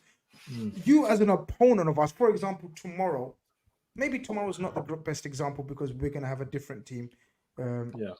It's not going to be much different, actually. We're going to go very strong tomorrow, by the way, people. People want me to reveal the team, then, you know what I mean? got to send me like a whole heap of money. And I'm joking. I'm joking. But what do you think? What makes people think that we're easy to attack, or the midfield, we can conquer their midfield, or the defense, their creation, or they're not going to create too many, or they're going to miss too many chances? What's your take on Liverpool's weakness? It's If we're not going to win the league, like DH or Colonel was suggesting, if we don't.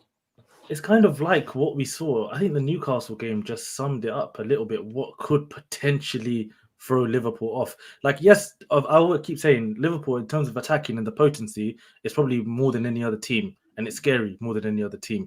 But there's that thing where it's like, as I said, that's what I kept saying about the defense. Like one chance, one little thing can just go in behind. It's because you guys are so attacking. It feels like as the opposition, right? If we maybe sit back and we make it a little bit difficult, we can get Liverpool on the break or something like that. Or, we can try and maybe bully that midfield. Surely we can get into Endo. Surely we can get in behind a Trent or all these players who are bombing forward and counter-pressing us. If that counter-press isn't as effective, it doesn't work, then there's a chance for the opposition, right? As there is in any other game. But really and truly, in terms of the expectations that you guys are talking about, right? There's two ways to look at it. Before the season, no one put Liverpool in a title race. I didn't put Liverpool in a title race. I'm sure most of you guys didn't put Liverpool in a title race. But as the season, okay, Colonel, I'm sorry, you put them in a title race. But as the season goes on, expectations do change, right?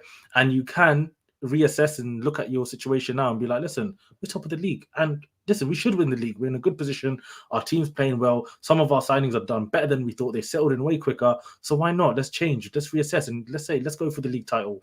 And we can put that pressure, as DH is saying, like, we have to win the league. I think as a fan, you are entitled to do that. That's why me, as an Arsenal fan, right now, I've come into this season, right, thinking we need to be challenging for the league, like, until the end, right? Because we did it sort of last season, but we need to be better than last season and go again after spending a whole heap of money on extra players to try and push us up the league, right?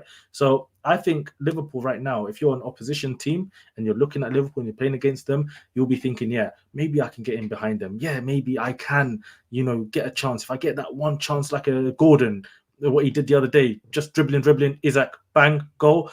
That sort of perfect thing can example. Happen. Yeah. Perfect example. That sort of thing can happen. So it's mad, but to be honest, right, we're kind of, in a way, we are sort of nitpicking right now with Liverpool as well. As you guys have only lost one game, Man City have lost, 3 games? I think Arsenal lost 3 games. So Liverpool right now are in probably they are in the best moment out of all the teams in the league. So we are nitpicking a little bit. And even now, I'm even looking at, this is side tracking, by the way. I'm even looking at it now. I looked at Liverpool's fixtures, and I've looked at Egypt in the group at AFCON. They might get knocked out early. It might be a case where Salah misses just like one game. No, you never man. know. Honestly, Egypt are definitely going through, man. Listen, they're dead. Egypt are normally... You know what? I say they're dead, yeah? Egypt are one of those weird teams. They'll play trash for 89 minutes and somehow... And then Salah. And then Salah. Yeah, it's one of them ones. DH, final word with you, bro. All right. My final word is, I hope that we keep Thiago for next season. Oh, no. Another debate. Why are you no. No, I'm going to just say one thing. With Thiago, we came 30 minutes and 2 horrible Gerrard substitutions and one Robertson missed gamble of ending football. We came 30 minutes and 2 bad substitutions from Steven Gerrard and 1 bad Robertson gamble for ending football. I don't want to interrupt, but you see that Thiago, you know that meme of Michael Jackson when he puts down the gun? Just let it go, man. Let it go. No! You're on mute. Drop it, man. You're on mute. Wait. Listen. Before you go, I like what you did there, but I need you to work on it. And here's how I want you to work. It's hard for you to credit a guy, but in his credit, you don't say anything about him. You can't say because of Thiago. Oh, my fault. My fault. Because they did say. I see you. Because they did say when Thiago came in, they said, "Oh Lord, they're gonna win the fucking lot." And we came those moments away. Fair enough. Yeah, use that point because you trigger some people mentioning Robbo gambling and bad substitutions from other team. Your arguments sound a bit weak. I like what you're saying because I never thought about it, and he never really helped us thus far in this season. So maybe we can just write this one off and be like, yo, stay one Yeah. more and let's see what we can do. Yeah. You know what I'm trying to say? Yeah. So I like what you're saying. It's not bad. I just didn't like the way you try to justify it. No. You can't Fair use enough. the next team to justify why you didn't win. Fair enough. But Yeah. with Thiago, we came that close. So that's it from me. Yeah. DH, it's been a wonderful call, man. Thank Big you up very much. DH, man. I like Look your after yourself. opinion at the end there, man. Take care. Take Thank care, my you. bro. Look after Thank yourself. Bye-bye. Take care, bro. Yo, not enough callers about tomorrow, man. I was thinking that the hype about tomorrow's not there, but I don't know, man. People don't want to know. No We Salah, only got man. You guys time are shook. for- You guys are shook, man. We- That's what I'm hearing. You're Let me more get my shook word. than Let us. me get my words in now. Let me get my words You're in now. far Just more shook, man. let me talk, than man. us. Let We me talk. don't care. We don't care. But you Yeah, guys man. all under pressure and all kind of thing, man. Listen, man, we gotta wrap it up very soon, man. I'm getting tired, man. My old age, man. I gotta go to the game tomorrow as well, by the way. Yeah. Oh yeah, I'm going to the game tomorrow. Cecil's in the building. Let's welcome Cecil to the chat. Cecil, welcome to the building. Hope you're doing very well, my bro. Tell us where you're calling from and tell us what you want to speak on. Big up, man. Come on, Grizz. Like, this is not my first time on your. No, I'm talking on for your the space. public, man. I'm talking to the people. Let them know, not me. Let the people know them, man. Come on. All right. You see my background? Is it the World You Cup? see my behind you? background, What right? is going The Was it World Afcon? Cup No, it's something not. saying? No, it's not the World Cup. It's the Africa Cup of Nations. on? trophy. Afcon always Okay, looks okay. similar. I know, Mr. Nigeria. I know, but I'm speaking about the people, them. You know what I mean? Yeah. Okay. So everyone doesn't know. So, I'm okay, first calling and from foremost. Lagos. First and foremost, was Bilal being disrespectful by saying Egypt ain't gonna get through to the knockout stages? Look. What do you think? I'm from. I the said they might continent, get right? through the knockout stages. Let me clarify. Okay. But they might get knocked out early, like Okay. even after that. Look, I will never underestimate Egypt. This Egypt team is not what it was from 06 to 2010. Because for me, that's the best African side in African history. Well, in my lifetime. Salah with Egypt, considering Egypt's struggles after the last African title in 2010, I do think Salah has put Egypt in a better competitive place than they have ever been, because he has led Egypt to 2 AFCON finals. And both of them, I don't think Egypt were like heavy favorites. Obviously, he played against Cameroon in 2017. They lost narrowly 2-1. And the last one was Senegal. And they lost on penalties. And Egypt is the only North African side that has managed to win AFCON outside of the North, like North Africa. Because 2008 they won in Ghana, 2010 they went to Angola. And then the last 2 finals was outside of the North. So I would never underestimate Egypt. Never. Okay. If fair that's enough. Where did I would Algeria never win it? Where was it? underestimate them. Where was Algeria? It was in win? Egypt. In Egypt. It was in Okay. Egypt. Yeah. Okay, but let's get to the business end of things. What do you want to speak about, Professor? Talk to us. Yeah, so I mean, I was in a space before now, and there was a number of things we talked about. I think one thing that I want to bring up is, well, the January window. I think specifically centre back and defensive midfield, because I think that's the 2 areas that everyone has been talking about a lot. But I feel if Liverpool, if you ask me, I don't think there's a pressure for Liverpool to do any business this window, because for a number of reasons. One, for a number of reasons, I think the form of Endo has, has maybe to the extent eased that pressure of getting a holding midfielder. I still think Liverpool should get a holding midfielder. What that holding midfielder is, I don't know. And I also feel Liverpool need to sign, but I feel the area of need is a centre back, because I think if that centre back has to be, well, number of things, he has to be left-footed, and I feel that centre back has to be close or better than Ibrahim Konate, because I don't think there's a need to sign. I don't think there's a need to sign a squad player again, because Kwanzaa is your squad player, Gomez is your squad player. Konate is like a start, is less really close to your starter, because we're excellent now that you need to put you get squad players for your team. I just feel if you want to get that centre back has to be close to your first team, if not better. And I think that's what makes this January window quite difficult, because a lot of teams don't want to do business in January, and understandably so. And you have 2 international tournaments that will be happening between now and February. So it's not just Liverpool thing, I think it's just for everyone else. Guys, what do you think? You don't think it's a necessity? Cecil thinks if we are, and also he believes if we are to bring in someone, it needs to be a first team caliber signing of the levels of Konate, or we leave it until we find someone. There's no point. He thinks there's a few squad players that we've got. We need to. Am I understanding that right, Cecil? He believes we need to have. We need to bring in a first team quality player, which is not always easy, right? On that left sided centre back, if you want a left sided centre back who's left footed, obviously. So what do? You'd move Van Dijk to the right. Is that the plan, or because Van Dijk obviously bosses that left side himself right now?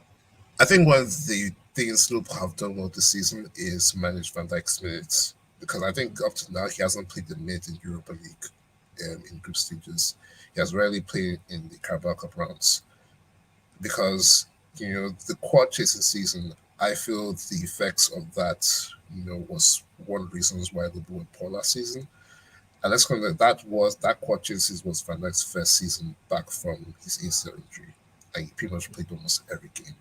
Same with Henderson. Henderson, that was the season Henderson played the most games in his Liverpool career. So it was inevitable that they were going to suffer drop-offs.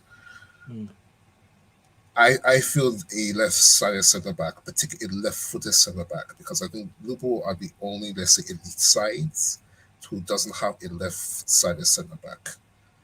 Well, left-footed centre-back, because City have 2 in Akanji and Ake. In fact, there you have Guardiola. Arsenal, do Arsenal have a left-footed sided centre-back? Yeah. Gabriel, Kiwior, those are 2 left-sided. Yeah, Gabriel, Kiwior. Also, United have Lozano Martinez. And because I can see why the demand for left-sided centre-backs is so involved now. And I think Liverpool definitely need to get one. It's just that the best one for me is Bastoni of Inter Milan. And I know there was an article that was saying that Inter have financial troubles. You're talking to my heart, Cecil. You're talking to my heart. Monster. Bastoni is I'm a big fan of legend Bastoni. in the making. I love Bastoni. I think he's definitely the best left-footed center defender that you can get. But obviously, he's into. Well, I can't really say he's Inter through and through, but he's definitely an untouchable for Inter. So that's not happening. Obviously, the one that's been talked about is Inacio. But then again, he's good. But do I see him as someone who can elevate, this Liverpool side? That is still a question mark for me. Interesting. I think I've seen Inacio does look pretty good. He's got the release clause as well. So that would help Liverpool maybe just get the deal done very, very quickly. Bastoni, that's one of them. Even if Inter in financial troubles with these Italians, they don't move well, or they don't like. But the thing is, if there is financial trouble, just like with who's the fella that went to Newcastle? Tonali. But I feel like Tonali was that was AC Milan.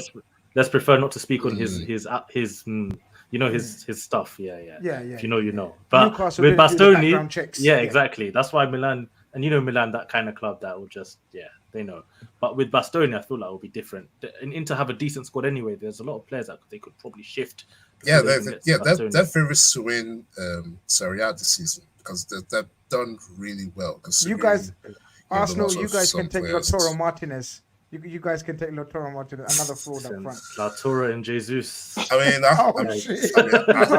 Shit. It's always going well to the shoot. And Lautaro Martinez, I know some people say he's a streaky finisher, but I think his finishing this season has improved so much. I think because now Cecil, it has, but he's another one of those. He's another one of those high output You know, he does a lot of good work. He does a lot of good work. But when it comes to the, you know, like Colonel was giving the example. I don't know if you was listening to when Colonel was giving the example of the shots. You know what I mean? When you actually want to go to war. Oh, I have. Yeah, you heard that analogy, man. Martinez, if you're just and it's like, you know what I mean? It's not what's needed at times. I feel like considering the strikers now these days, they're more shooters than let's say finishers. Because I mean, Nunes is a shooter, but he's not a finisher. Jesus, he has everything that you want in a complete forward, but he's a shooter. He's not a finisher. So like, I mean, Haaland is like the purest finisher out of that crop. So even if let's say you want to get an upgrade on Nunes, which I understand why, Gakpo isn't really a finisher. He's also quite a shooter as well. So if you wanted to make an upgrade in the attack, like that's quite. I actually think Gakpo is Gakpo is a shooter in terms of I think he's a fantastic shooter. I actually think Gakpo is a very good finisher. I just don't think Gakpo's got the physical attributes of a Nunes, Haaland, or Jesus. I don't think he's got the instincts of a striker yet. Yeah, that's what. No, that's why. Like, you know, last time I was here, you know, Mush gave me a question like, "What will you do when Salah is away for AFCON?" And I said Liverpool should play in 4-4-2, you know, with Nunes and Gakpo up front, because I think those two with their skill sets together, I think you know works perfectly. Now, obviously, you know, Szoboszlai being out is a concern, so you might as well put Elliott on that side. But then again, like you're trying, what teams are looking for unicorns these days, and it's very difficult to find that football. Correct. Because even for the like holding midfielder, you know, Rodri is pretty much he's the benchmark because he's the best of them all, and he's a unicorn. And the thing is, he wasn't the Rodri we know now when he signed for City.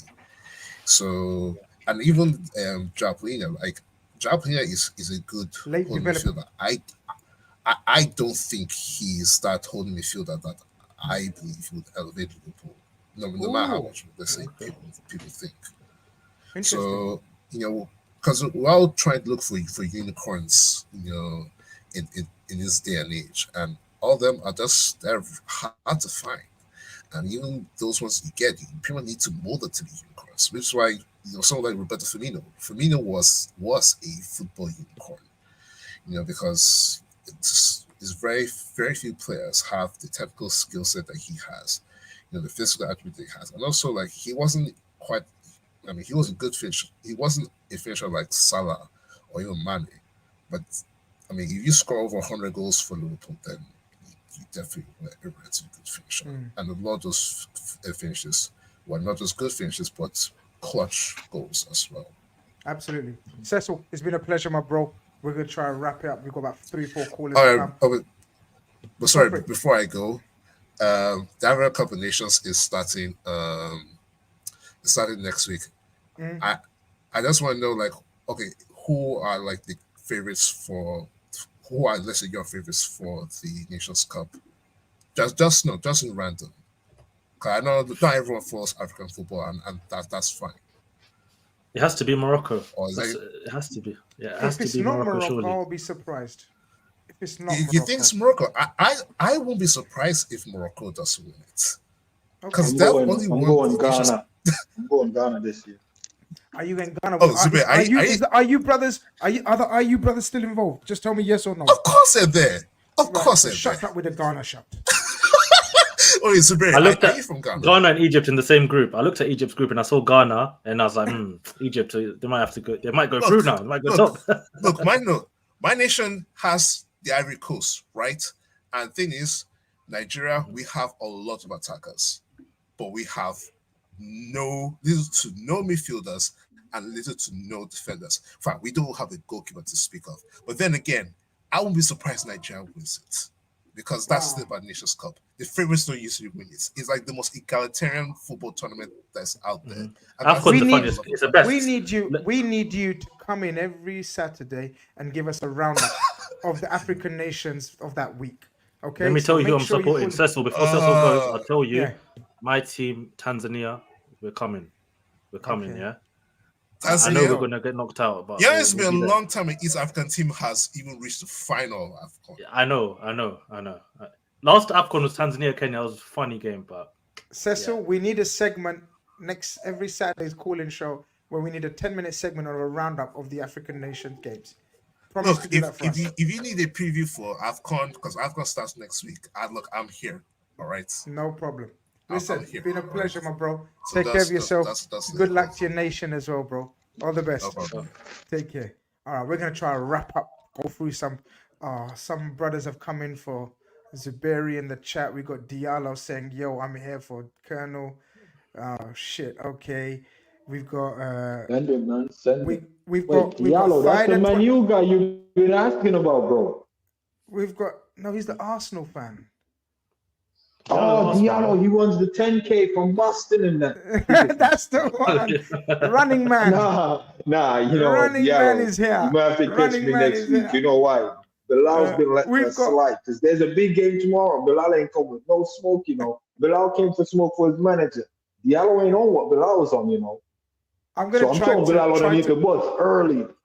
Yo, listen, I've got 20 minutes left, and we've got about 4 callers, but I'm gonna try to get everyone in on at least a few minutes. We've got Michael Talks Football, friend of the channel, is in the building. We've got Cyram is still waiting, and Nathan is still waiting, and Fider. Fider's next. Fider29, just give us a thumbs up if you're ready to come in. Yep, he's ready to come in. Let's do this, man. Let's try to get through as many as we can. Yes, my bro. Hope you're good. Welcome to the chat. Been a while, boys. Salam. How are you doing? How you doing, my salam? You good? Yeah, good, man. Good, bro. Good. I know you got lots of callers, yeah. So I'll be quick and I'll try and be respectful to that. But Nah, you're cool, man. You know this whole AFCON situation. I wanna go into a bit of detail. I was making notes. I've come prepared, like wrap up. Okay. So you know this whole. I listened on. You know, sometimes when you're in the car, you don't want to listen to music. I'll put TalkSport on. I will. And then I'm seeing media. I see Sky. I feel like the whole Mo Salah not being here is a bit over the top. And what I mean by that is because the last time, obviously we had AFCON, was the quad chasing season. We had Salah and Mane go. Yeah. And we had Mane. Big players. And bear in mind, even though obviously we lost the Champions League, we lost the Premier League, it was still a quad chasing season. So even to have gotten to that point, that January, we must have done well to get to that stage. So we had Arsenal 0-0, first leg Carabao Cup. Our front three was Minamino, Bobby and Jota. And our attacking option on the bench was only Ox. The next game we won 3-0. It was then Ox, Bobby and Jota. The options on the bench was Clyde Gordon and Minamino. Then the second leg, sorry, Bilal, you know when Jota came, you know, yellow kit. By the way, that Clyde Gordon, he was cooking, man. I thought he was 100%. He's back in training, just saying. Okay. Anyway, we won that 2-0. Our front three was Clyde Gordon, started, Jota and Bobby, and Minamino. Then the game after that, Palace, we won. Fabinho, controversial goal, VAR, 3-1, yeah? Ox, Bobby, Jota. Then the game after that was the one where Salah returned. Mane obviously went and won, but he celebrated with his country, right? We had that agreement type thing. Jota, Bobby, Diaz. So those were the games, yeah? And we won. Now, our options now, front three, is Nunes, Jota, Diaz, Gakpo, Elliott and Szoboszlai. Back then, we only had Bobby, legend. You know what his thing is. Jota, underrated. Ox, with all due respect, yeah.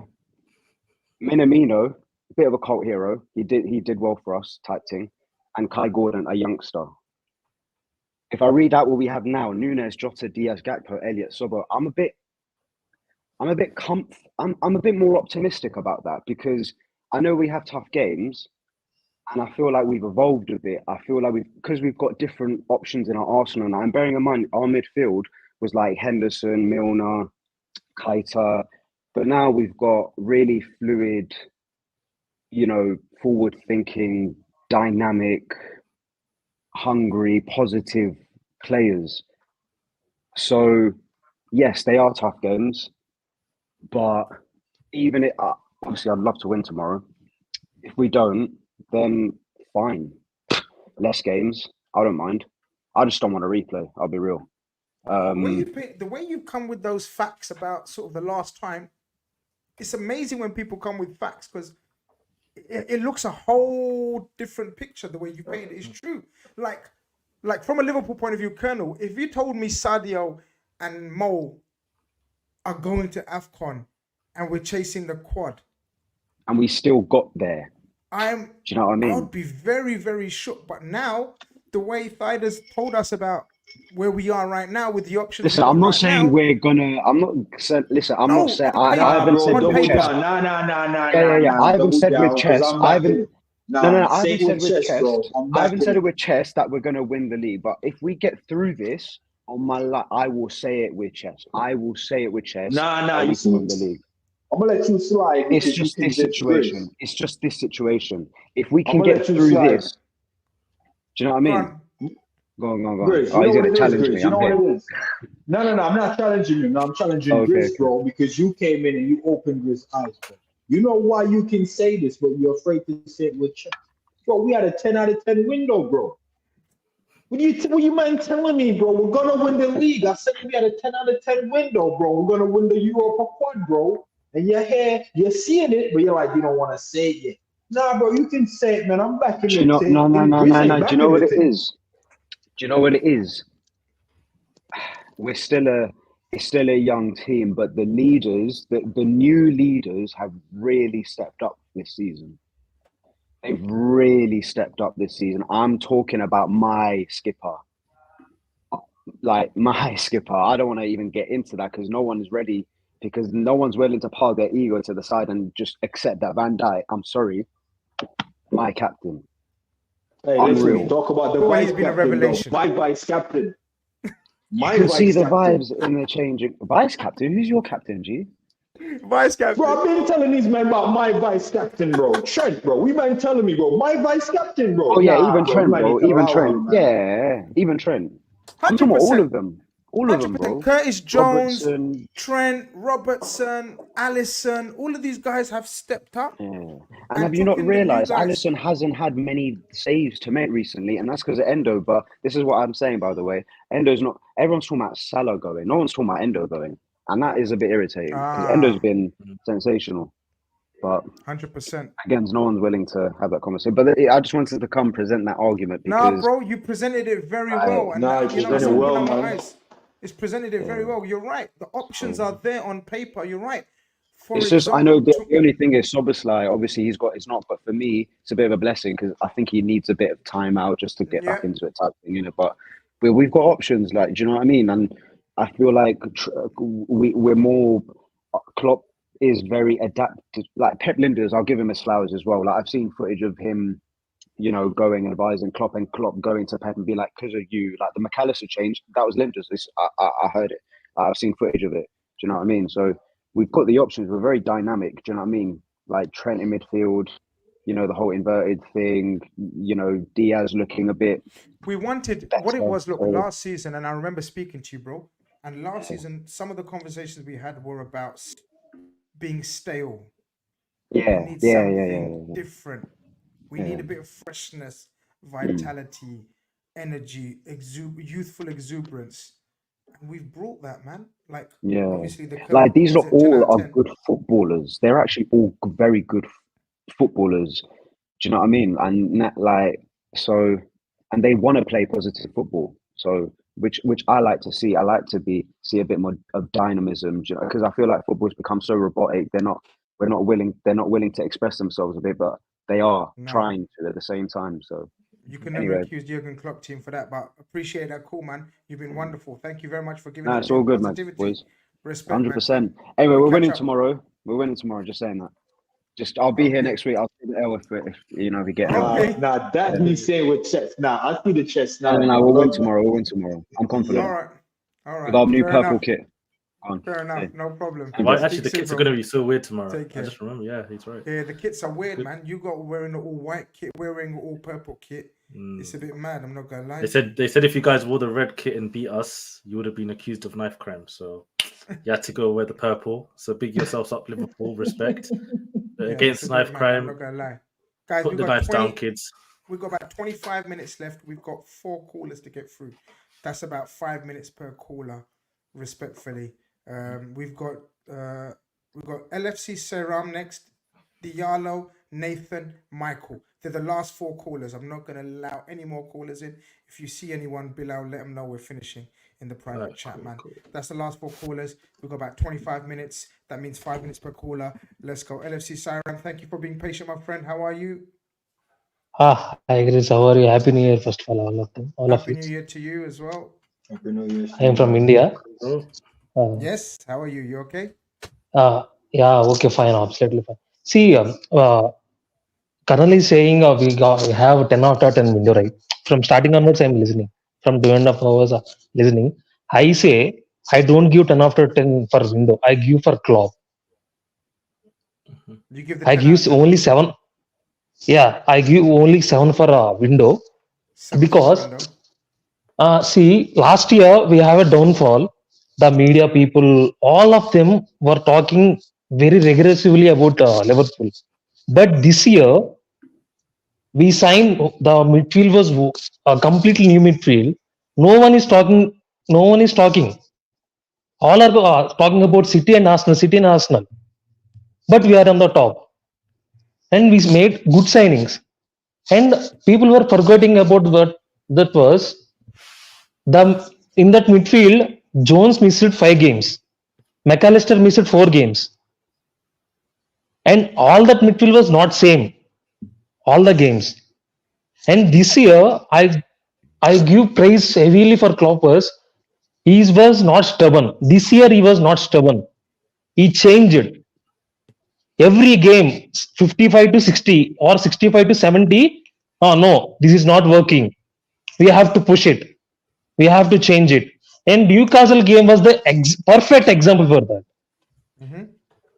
Perfect example for 70 minutes. Last year we will not win that game 4-2. Last year. 70 minutes. No, we have to make 3 changes. Grizz, you have seen Liverpool last year and you have seen Klopp last 5 years, right? He never done 5 substitutions like that. This year. He using squad was very, very, very, very good. That is why we are standing here. And absolutely. I think the credit has to give to Klopp, and no one is talking about that. All are thinking of signing.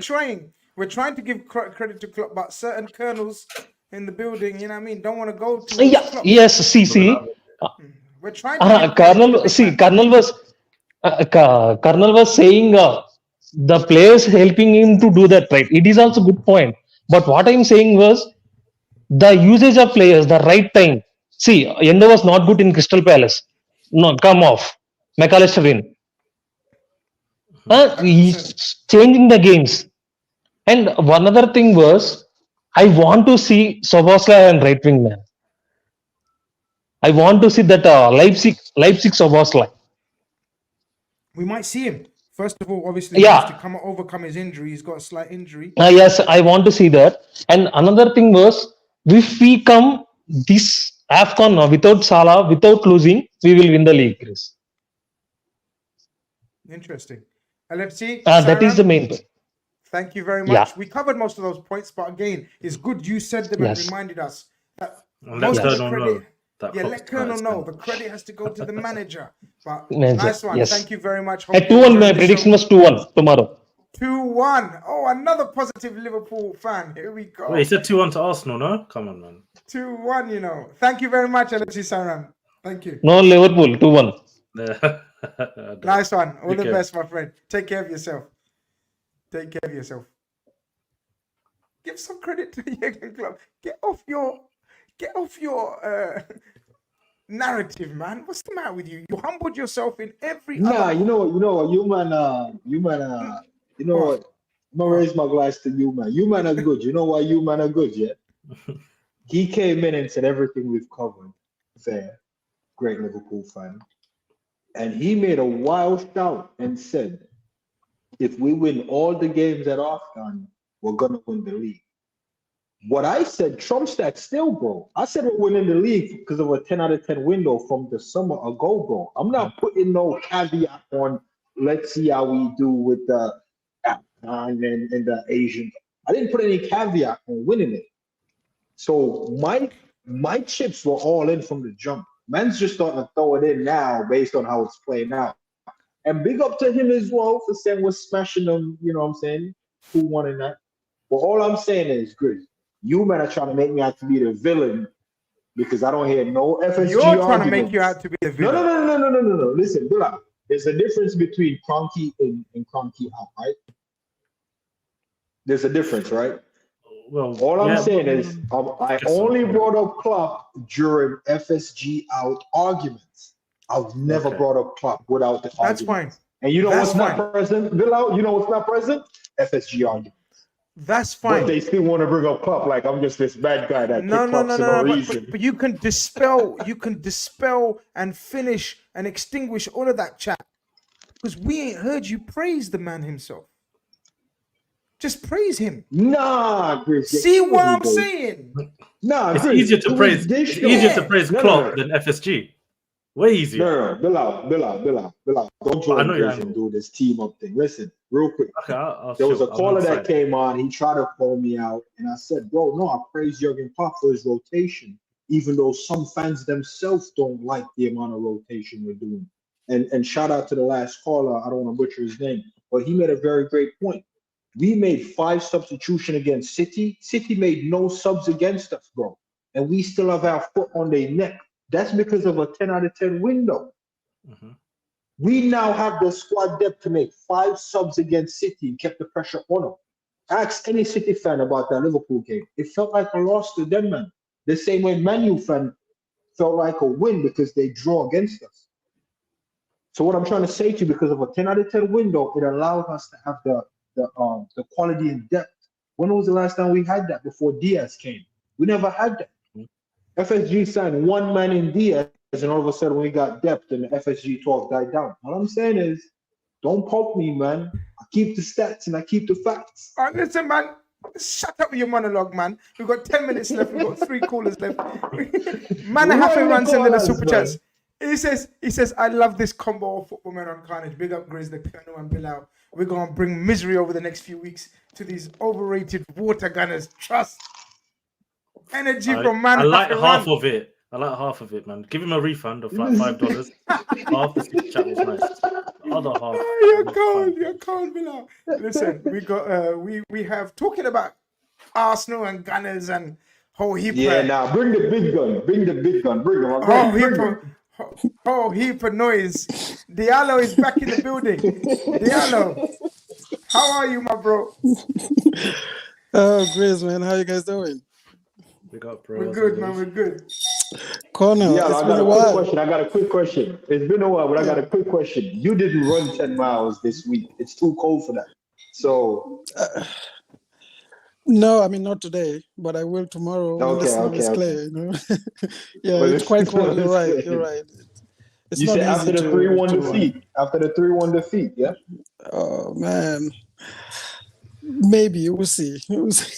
What do you want to talk about, man? I just wanted to say, man, it's been a while. I haven't seen you. It's refreshing. So this is a courtesy call. This is a community call. No, catch up. You don't want to come with any chest or any...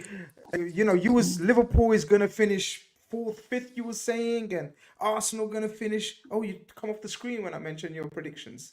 Where are you going? Hope he's there.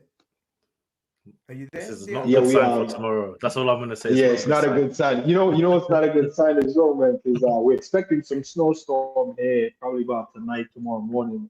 It might even end around again.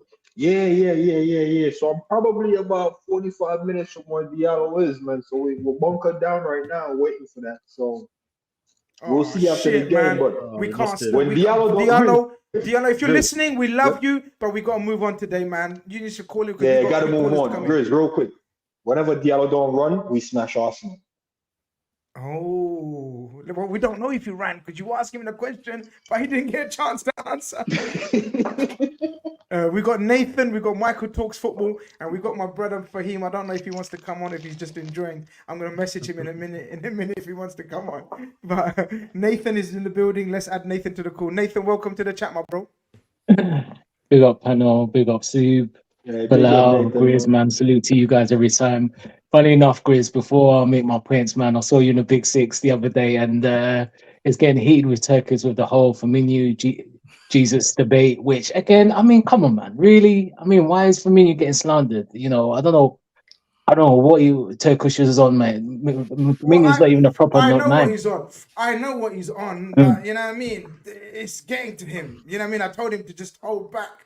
You know what I mean? Stop a little. You know what I mean? Calm down a little. Start drinking some milk at night instead, man. You know what I mean? Because it's getting to him all this. Let me just fill you in, Colonel. Yeah. Like he's talking about comparing Bobby Firmino to Jesus, and you know who's the better false nine and But anyway, we want talking to Nathan. What are you saying, bro? How you doing? Yeah, not too bad, man. But yeah, man, trying to go on for a minute, but I think I'll get busy, so I keep on coming at the end when you guys are shut down. But okay, I mean, you know, superstars like the three of you are, you know, it gets busy for three of you, innit? You know what I mean? Come on, man. Superstars are you guys, man. We ain't shit. Superstars are the guys that are here. Man. You know what? I'm not joking to you. I'm on about. I don't even know how many shows I'm on a week, man. I don't give a shit. This is my favorite one, you know, when we get chat to the community, we just have so much joke. There's no restrictions. Everyone's opinion's valid. We give a platform to everyone say their piece. In case you lot say, oh, you know what? Grizz is always backing this. Colonel's always backing this. We argue, we fight, we joke, and everyone has a say. That's the best part of it. 100%. Coming bins. All right, I'll make my points quick because I know you guys are going to shut down. First of all, I'm going to go old school. So I'm sure you like this, especially Grizz. So in terms of two plays, who was the better player, Lilian Thuram or Sambrotta? And the other one was who was a better player, Ivan Zamorano or Marcelo Salas? The second one, can I answer the second one first? Yeah. Because for me, that's easy. Just me. I might shock you. This might be before Bilal's time. And Colonel, I don't know if you want to weigh in on this. For me, Salas was ridiculously underrated. Yeah. Marcelo Salas of Chile, people, was too much underrated. Too much. And I think Zamorano was slightly overrated. Slightly. So for me, that one is easy. The Zambrotta one and Thuram. Nathan, you have asked me a question that is not right for midnight, man. This takes deep thought, man. Salas was a beast. Yeah, look, here we go. Thuram and Salas. I'm asking for the panels, the chat's help. Thuram was cold. I don't know. What are you saying, Colonel, man? You got any opinion on this? Are you helping me out here? Zambrotta and Thuram is pure madness. I'm trying to find out right now. It's either Desai or Thuram. One of these old brothers, they've been chatting poo about my guy Saliba. So depending on which one it is. Desai. It's Desai. Yeah, Desai, man. You better guy, man. All right, listen, Grizz. I like to caveat my footballing experience before 1999 by saying that's when I got my satellite dish in the mountains of Jamaica. So the only football that would make it through, listen to me carefully, the only football that would make it through is either the over-height or the wave of a baller, right? So you see man like Salas, and you have to be like a student of the game to really know what he was really about. So I ain't even gonna vote for him because he didn't even make it through the pipeline. When you said he was from Chile, I thought he was from Argentina, bro. Marcelo Salas, man. But that's because he wasn't presented to me based on where I'm from at that time. That's what I'm trying to say. So it's one of them ones, man. The Zambrotta one, I'm gonna have to go that way still. Cause I think back then that man was on a different level still. Fair enough. Bilal, have you found out who done the slander for your opinion? Yeah, no, Desai. It's Desai. So it's fine. Desai, yeah. So Salas for me, clear, of Zamorano. Sorry, give me 1 sec. Yeah. So, but the other one, Nathan, you've asked me a question that I could do a whole show on. Well, Like Zambrotta for me was again underrated. Everyone knows about Thuram. Thuram was yeah, part of the magnificent defense of he France was a with bully. Desailly, with Laurent Blanc and Lizarazu. Lizarazu, Laurent Blanc, the keeper, the brother at Man Oh, United. Barthez. Barthez. The Barthez, Yeah, Barthez. And then Thuram. They locked up that Brazil team, which is a feat in his own. We all know that Ronaldo was a bit drugged up or whatever he was in the final still. So, but apart from that, they were magnificent. That defense won them the World Cup. Their attack was shit. Zidane was just Zidane, and the rest of the team was just made up of Givashes and Djorkaeff, who I thought was A overrated. quick question. I knew Barthez only as a goalkeeper. I just typed him on Google, and they're saying he's a racing driver as well. You guys know anything about this? Or this is just the internet just talking rubbish? No. I remember him at Man United, goalkeeper. What's this racing driver nonsense from what I'm seeing? No, Billa, you see them men back in the day. Football for some of them, that man was a part-time thing, bro. That man was... No, but this is not the 70s. Guys, or 60s, I'm gonna bro. add in Michael, if you don't mind, Nathan. Even though it's your turn, we're gonna do an end of call because Michael knows football. Is this Michael Grizz? Yeah. No. Michael talks football. So we're gonna add Michael who talks football as well. We're gonna add my friend Fahim as well because he's from that age group as well of the Zambrottas and Thurams. So he will have a say as well. But listen, I'm just gonna give you a pre-warning to Fahim, yeah? Like he's a bit of a madman, so he's my personal friend. So just when he starts too much, I'll mute him. Don't worry, don't panic. Yeah, Fahim. Know your role. Anyway. I'm gonna mute him straight. Baby. I'm gonna mute him straight away.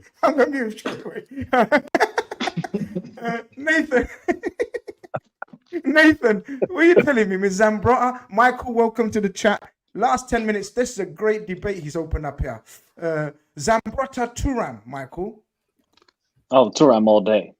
Okay, all day. By the way, Marcelo Salas, cold, absolute baller, Lazio. He was cold of a player, the Chilean. Yeah, but I would take Thuram. I mean, the defender. They don't make him like that anymore. I'll tell you that. That was. See, I may go with Thuram, but I wouldn't explicitly say that much. For him, you recall Zambrotta and Lilian Thuram? Bro, Thuram was a beast mode. Yeah, he was the original. You see me? Yeah, he was the one that started that French ball rolling, man, and then the Essions, and this one and that one, the Macaulay. Thuram was just on another level, man. Yeah. Zambrotta was Italian stallion, though, man. He had the fitness. No, but the way he would get down, man, he was too good, bro. He was too good, man. He was too good. Yeah, he's one of my all-time favorite players. Hasn't he got a son that's actually pretty good as well? He's got 2 sons now. Let me bring you up to date, old boy, like me. He's got Marcus Thuram, who is smashing it at Inter Milan, right? Yeah. For a striker. And he's got Kefren Thuram, That's another son. That's the one who's a midfielder that Liverpool are very close to signing. So he's a midfielder, and his other son is a striker. So his genes are strong when it comes to football. That means yeah. Some football biology there, bro. Yeah. That's a football biology, man. So you're saying Thuram is clear. Michael is saying Thuram is clear. Yeah, Thuram is the man, bro. Look, good, man. You can't argue with Thuram, but guys, Zambrotta was a stallion. Zambrotta was a great player as well, man. Yeah, great player, man. Nathan, what's your opinion, man? You're the one who brought the point up. Yeah, you know what? I'll go with Zambrotta. You know, I like Thuram, don't get me wrong, but Zambrotta, because remember, he started as a winger, and Juventus put him back to right back, and he killed it. He was so versatile. Yeah, and not only could he do the attacking sense, he could do the defensive side. So he was very versatile. So again, Thuram quality, but Zambrotta for me. See, Nathan makes a good point there, guys.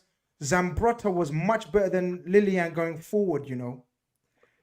But obviously Lilian Thuram was the ultimate defender. Oh, he was more of an I think it might come down to you, you know, because it's I said Zambrotta as well, so I think it's 2 for 2. Yeah, what was that? Grizz, what was that island right back in the World Cup, man? Yeah, the fucking guy, man. A lot of swearing in it, bro. Sorry, man. You remember the guy, man? Finnan? Yeah. No, not that bogus guy, man. Who's that guy, man? Gary Kelly. Don't call my boy Finnan for bogus, man. Ireland one. Dennis Irwin. No. No. Kelly. The guy, he was half cast and he had green eyes, man. Yeah, he was a wicked. Was he left back though? I can't remember, man. Stephen Reed. Yeah. Stephen Reed. No, man. No, it's not Stephen Reed. He's talking about the really quick one. Yeah, you know the Terry one, man. Phelan. Terry Phelan, man. Yeah. Bro, he was a baller, man. Yeah. My guy. You're going way back. Conroy thinks you're talking about and Ian we're Hart. old school, bro. We take it back. We rewind that, bro. We rewind it. You know what I mean? Terry Phelan, you know. Lord. Right, these guys weren't, some of these guys weren't even born when Terry Phelan was playing. No, I'm not Glenn Johnson, bro. Oh, man. But listen, guys, I'm going to have to wrap up soon, man. Nathan, listen, it's been a pleasure, man. Next time, I promise to give you more airtime. Come early and we talk football, man. It's been a pleasure, my bro. Look after yourself. Some great questions there.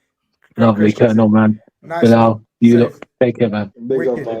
Michael, talk to us, man. How you doing, bro? How's things?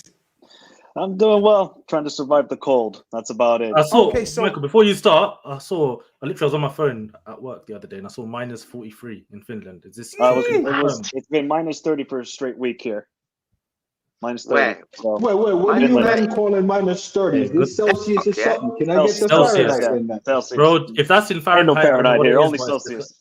Yeah, check whatever that is in Fahrenheit is dangerous, bro. Check the number. It's been hell here, to be honest. Bilal, I actually called in because Bilal, I'm worried for you. If you need somebody, talk to me, because what you were tweeting at the beginning of this. See, this is the thing with Bilal. He is very different on Twitter. Then when he's YouTube, Mr. Nice, professional. Oh, I know. On Twitter, we know. On Twitter, this guy is a totally different person. He's a menace. He's an absolute menace. Now he's dropping 4-4-2 formations and these sort of tactics. Bilal, what is happening? We got 4-4-2, man. Hey, guys, go check out my Football Manager save, yeah? 4-4-2. I won the Bundesliga twice. Bayern Munich are getting battered and the Europa League. So come join me. Bilal is turning into Zabiri, man. The man bring the manager into questioning on the calling show and running formations in there. Nah, yo, listen, man. Forget 4-4-2. Yeah, you need to back it up. Go back to Grizz. Yeah, Grizz, what was that formation that I made up on your channel? Yeah, you guys. You remember that? I think he made up his own formation. Is it funnier than Yaya Touré's one? Huh? Is it funnier than Yaya Touré when he went on Sky Bruv, Sports? his Forget formation Touré, man. His formation had the whole crowd in heaps, man. His international formation card. I was getting messages for 3 weeks, like, who's that Fahim, brother, man? They came with that next formation. But yeah, Grizz, I wanted to talk about, because I hate Brighton right now. I'm going to tell you why. I hate Brighton. Yes. You're the only man in the world that hates Brighton apart from... Hold on, let's hear him out. So they just signed another Argentinian baller today. This is what this club does. They signed. You hate them because they're so good. Okay. Yeah, they're just so good at just with all this recruitment. Don't hate, man. We don't. They're gonna sell this kid for 60 million, 70 million soon. They're signing a player called Valentin Barco from Boca Juniors. City were linked to him, but left CM. He could. They beat Man City to this kid. Yeah, they activated his release clause apparently, according to Argentine sources. So it's done. I'm telling you right now. He's the Zinchenko of Argentina. Cold on the ball. Absolutely cold. Dribbling. We've seen it. They get Caicedo. They're getting McAllister, Buonanotte, these guys, Julio Enciso. What are they going to do in 2 years? They're going to sell him for 60, 70 million. So that's the name to watch out. Easily. That's the name to watch out. And now, Bournemouth are dipping into the South American market, and they're going for the next Caicedo. There's a kid called Oscar Zambrano. He's a 19-year-old kid from Ecuador. I watched him at the Under-20 World Cup. He might be better than Caicedo. He might be better than Caicedo. Much better on the ball than Caicedo. So, yeah, you see now all these teams are going into the South American market because there is all the players that have the highest potential, in my opinion, compared to European talents. With European talents, I kind of just look at Lamine Yamal and other guys. But the South Americans, they're producing ballers right now. So I would like Liverpool to go into that market, but we seem not to go really. We dip our toes, but we don't want to put fully our leg into the water. We're just okay. Andre, cool. These guys, we don't fully want to recruit a player. I would like to. I would like to sign like Redondo's son. Redondo's son, by the way, is cold as well. So Michael's given us 2 names to look out for people in the Brighton left back stroke left midfielder. He's going to be a star, and this Bronco for Bournemouth. Oscar Zambrano. He's going to be cold. Oscar Zambrano. Man United were linked to him, and apparently Bournemouth beat them out for $5 million. That's the Caicedo part 2. Yep, exactly the same thing. You know what it is? At least you're not Arsenal, because we have Edu Gaspar. He's Brazilian, and the best guy he brought me is Marquinhos, whose contract now at Nantes. Excuse me, what about Martinelli?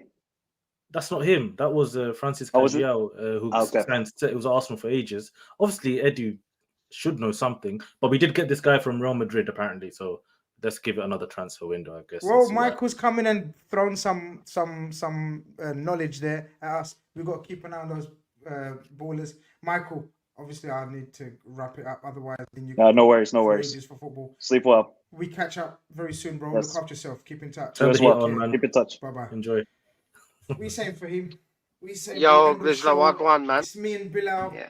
We done a 3-hour stream with bare callers. It was fantastic. Mashallah, it was fun. What are you saying, man? How you doing, man? Tell the people, man. Yeah, all good, bro. All good, man. Just Are you still FSG out and 100%, bro. FSG, man, out. Yeah, shoot them mother Herberts, man.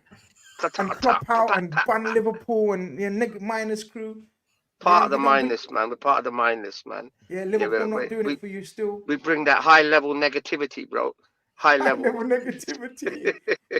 High level negativity. Well, you know what? The funny thing is, Bilal's that with the Arsenal. Bilal's the high level negativity for Arsenal. They need it as well. We need it. Not too comfy, man. Arteta as well, man. Dash him as well, bro. Man, the idiot.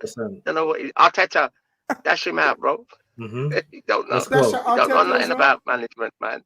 Can we ask who you rate for the people? Because I know who do you rate these days? Like, who's your? Yeah, man. We need to bring him in. You always got a hot take.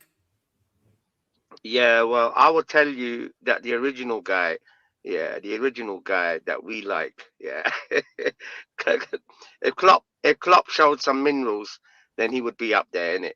Yeah, and you know what I mean, innit? Standing up to the ownership. Yeah, but I don't know, man. Yeah, I don't know, man. We like a bit of Jose. Yeah, we like a bit of Pep, obviously. And of course, Klopp is a guy, innit, man? He's our guy, man. Yeah, but he need to be strong with the Americans, innit? You think he's in there with the Americans show some too minerals, much, man. Show some spine, you know what I mean? Yeah, backbone, man. Straighten it up, bro. Don't let man bend you over every time, man. Be firm with that, bro.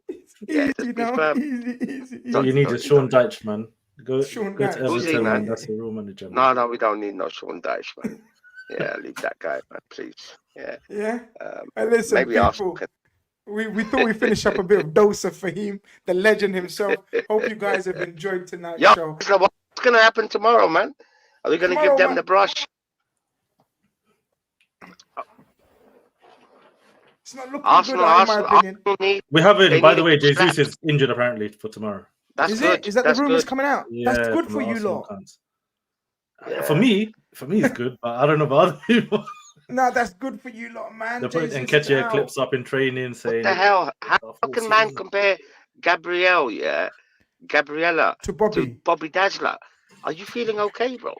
Yeah, just that alone, Turkish is just like, man, Turkish, bro, come on. I'm gonna send him this clip, so I don't know if you got a message for him. I'm gonna send him. Are you feeling okay, bro? Are you okay? You're comparing that flipping Jesus, to flipping Bobby Dazzler. That's like sacrilege, bro. That's like it's like comparing. Apples I don't know, pears. Man. No, it's not even apples and pears. Yeah, it's like comparing Joey Barton, with Steven Gerrard. Yeah, they're both great midfielders. Yeah, no comparison on that, bro. No comparison. Yeah, man. I think the Gooners always had a problem in it. Yeah, they get twisted up too easy. Yeah, they live in the fantasy world, innit? But Jolo, we'll see what happens. Yeah, I look forward to tomorrow, man. Yeah, I look forward to tomorrow. Yeah, definitely. I look forward to tomorrow. I'm gonna be there supporting the Reds. Are you going? I personally think we're gonna get knocked out tomorrow, but that's just My opinion. I'm part of the minus Minor crew. thing, man. Minor thing. Yeah, we just tired him out a little bit more, man. Yeah, deal with the opposition. And then we beat him in the league. Isn't it? Yeah. The big thing, man. The big thing. Even We're though gonna deal with the big thing. I would like the FA Cup because I grew up with that FA Cup being a big thing, Major innit? trophy. Yeah, major trophy. But I think Klopp is gonna go. He's gonna go all out tomorrow, bro. I think so too. I don't think Klopp's gonna show any mercy. Yeah, he's gonna look to put Arteta down, man. Beat him like a dog. You know what I mean? Yeah, beat that guy, man. He's gonna be in trouble. You're making me cough and you're making me laugh. Stop it. Django, bro. Django. I need to run. I know you're waiting for your next job, but I need to run. Yeah, any minute now I should get a job. Yeah, I was hoping my passengers would be in the car and we all join the call, bro. Everyone say, "What's time, up?" Can you do that next time, please? Can you make sure we do that next time? That's going to be a wicked section of the show. Yeah. You know what I mean? Walk and talk. All right, Bilal. You know Fahim, I'm going to let you go. Take care of yourself. Evallah. Oh, Lord, he's a legend, man. He's a legend again. Bilal, that show was sick, you know, I'm not going to lie. Yeah, Some man. Even serious Colonel, man, he couldn't handle it anymore. The clock pressure got to him. He's gone. Listen, that was a good show, man. 3 hours. 100%. Diallo says, I'll be back for Colonel. Sister called. He says, bracing for the snowstorm. After statements of the Colonel, I've got to get these 10 miles in before it's too late. Catch you next time, gents. Diallo, big up yourself. All the best. Stay safe, brother. Stay safe. Obviously, we're hearing that there's some serious storms taking place. So, my first time watching, big up. Hey, hope it's not your last time as well. Conway says, great show. Thank you very much, Con.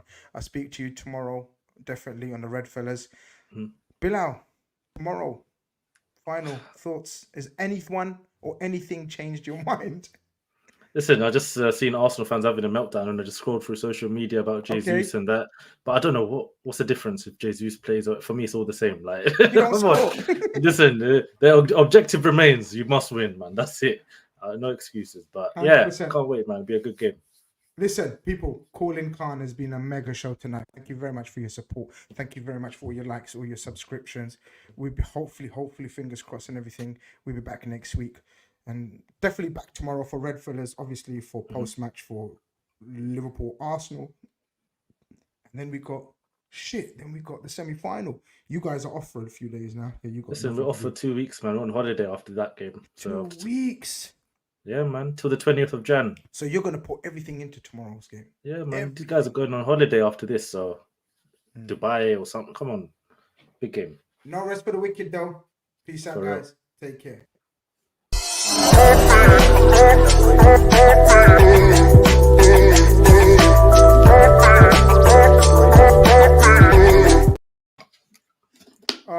Cool.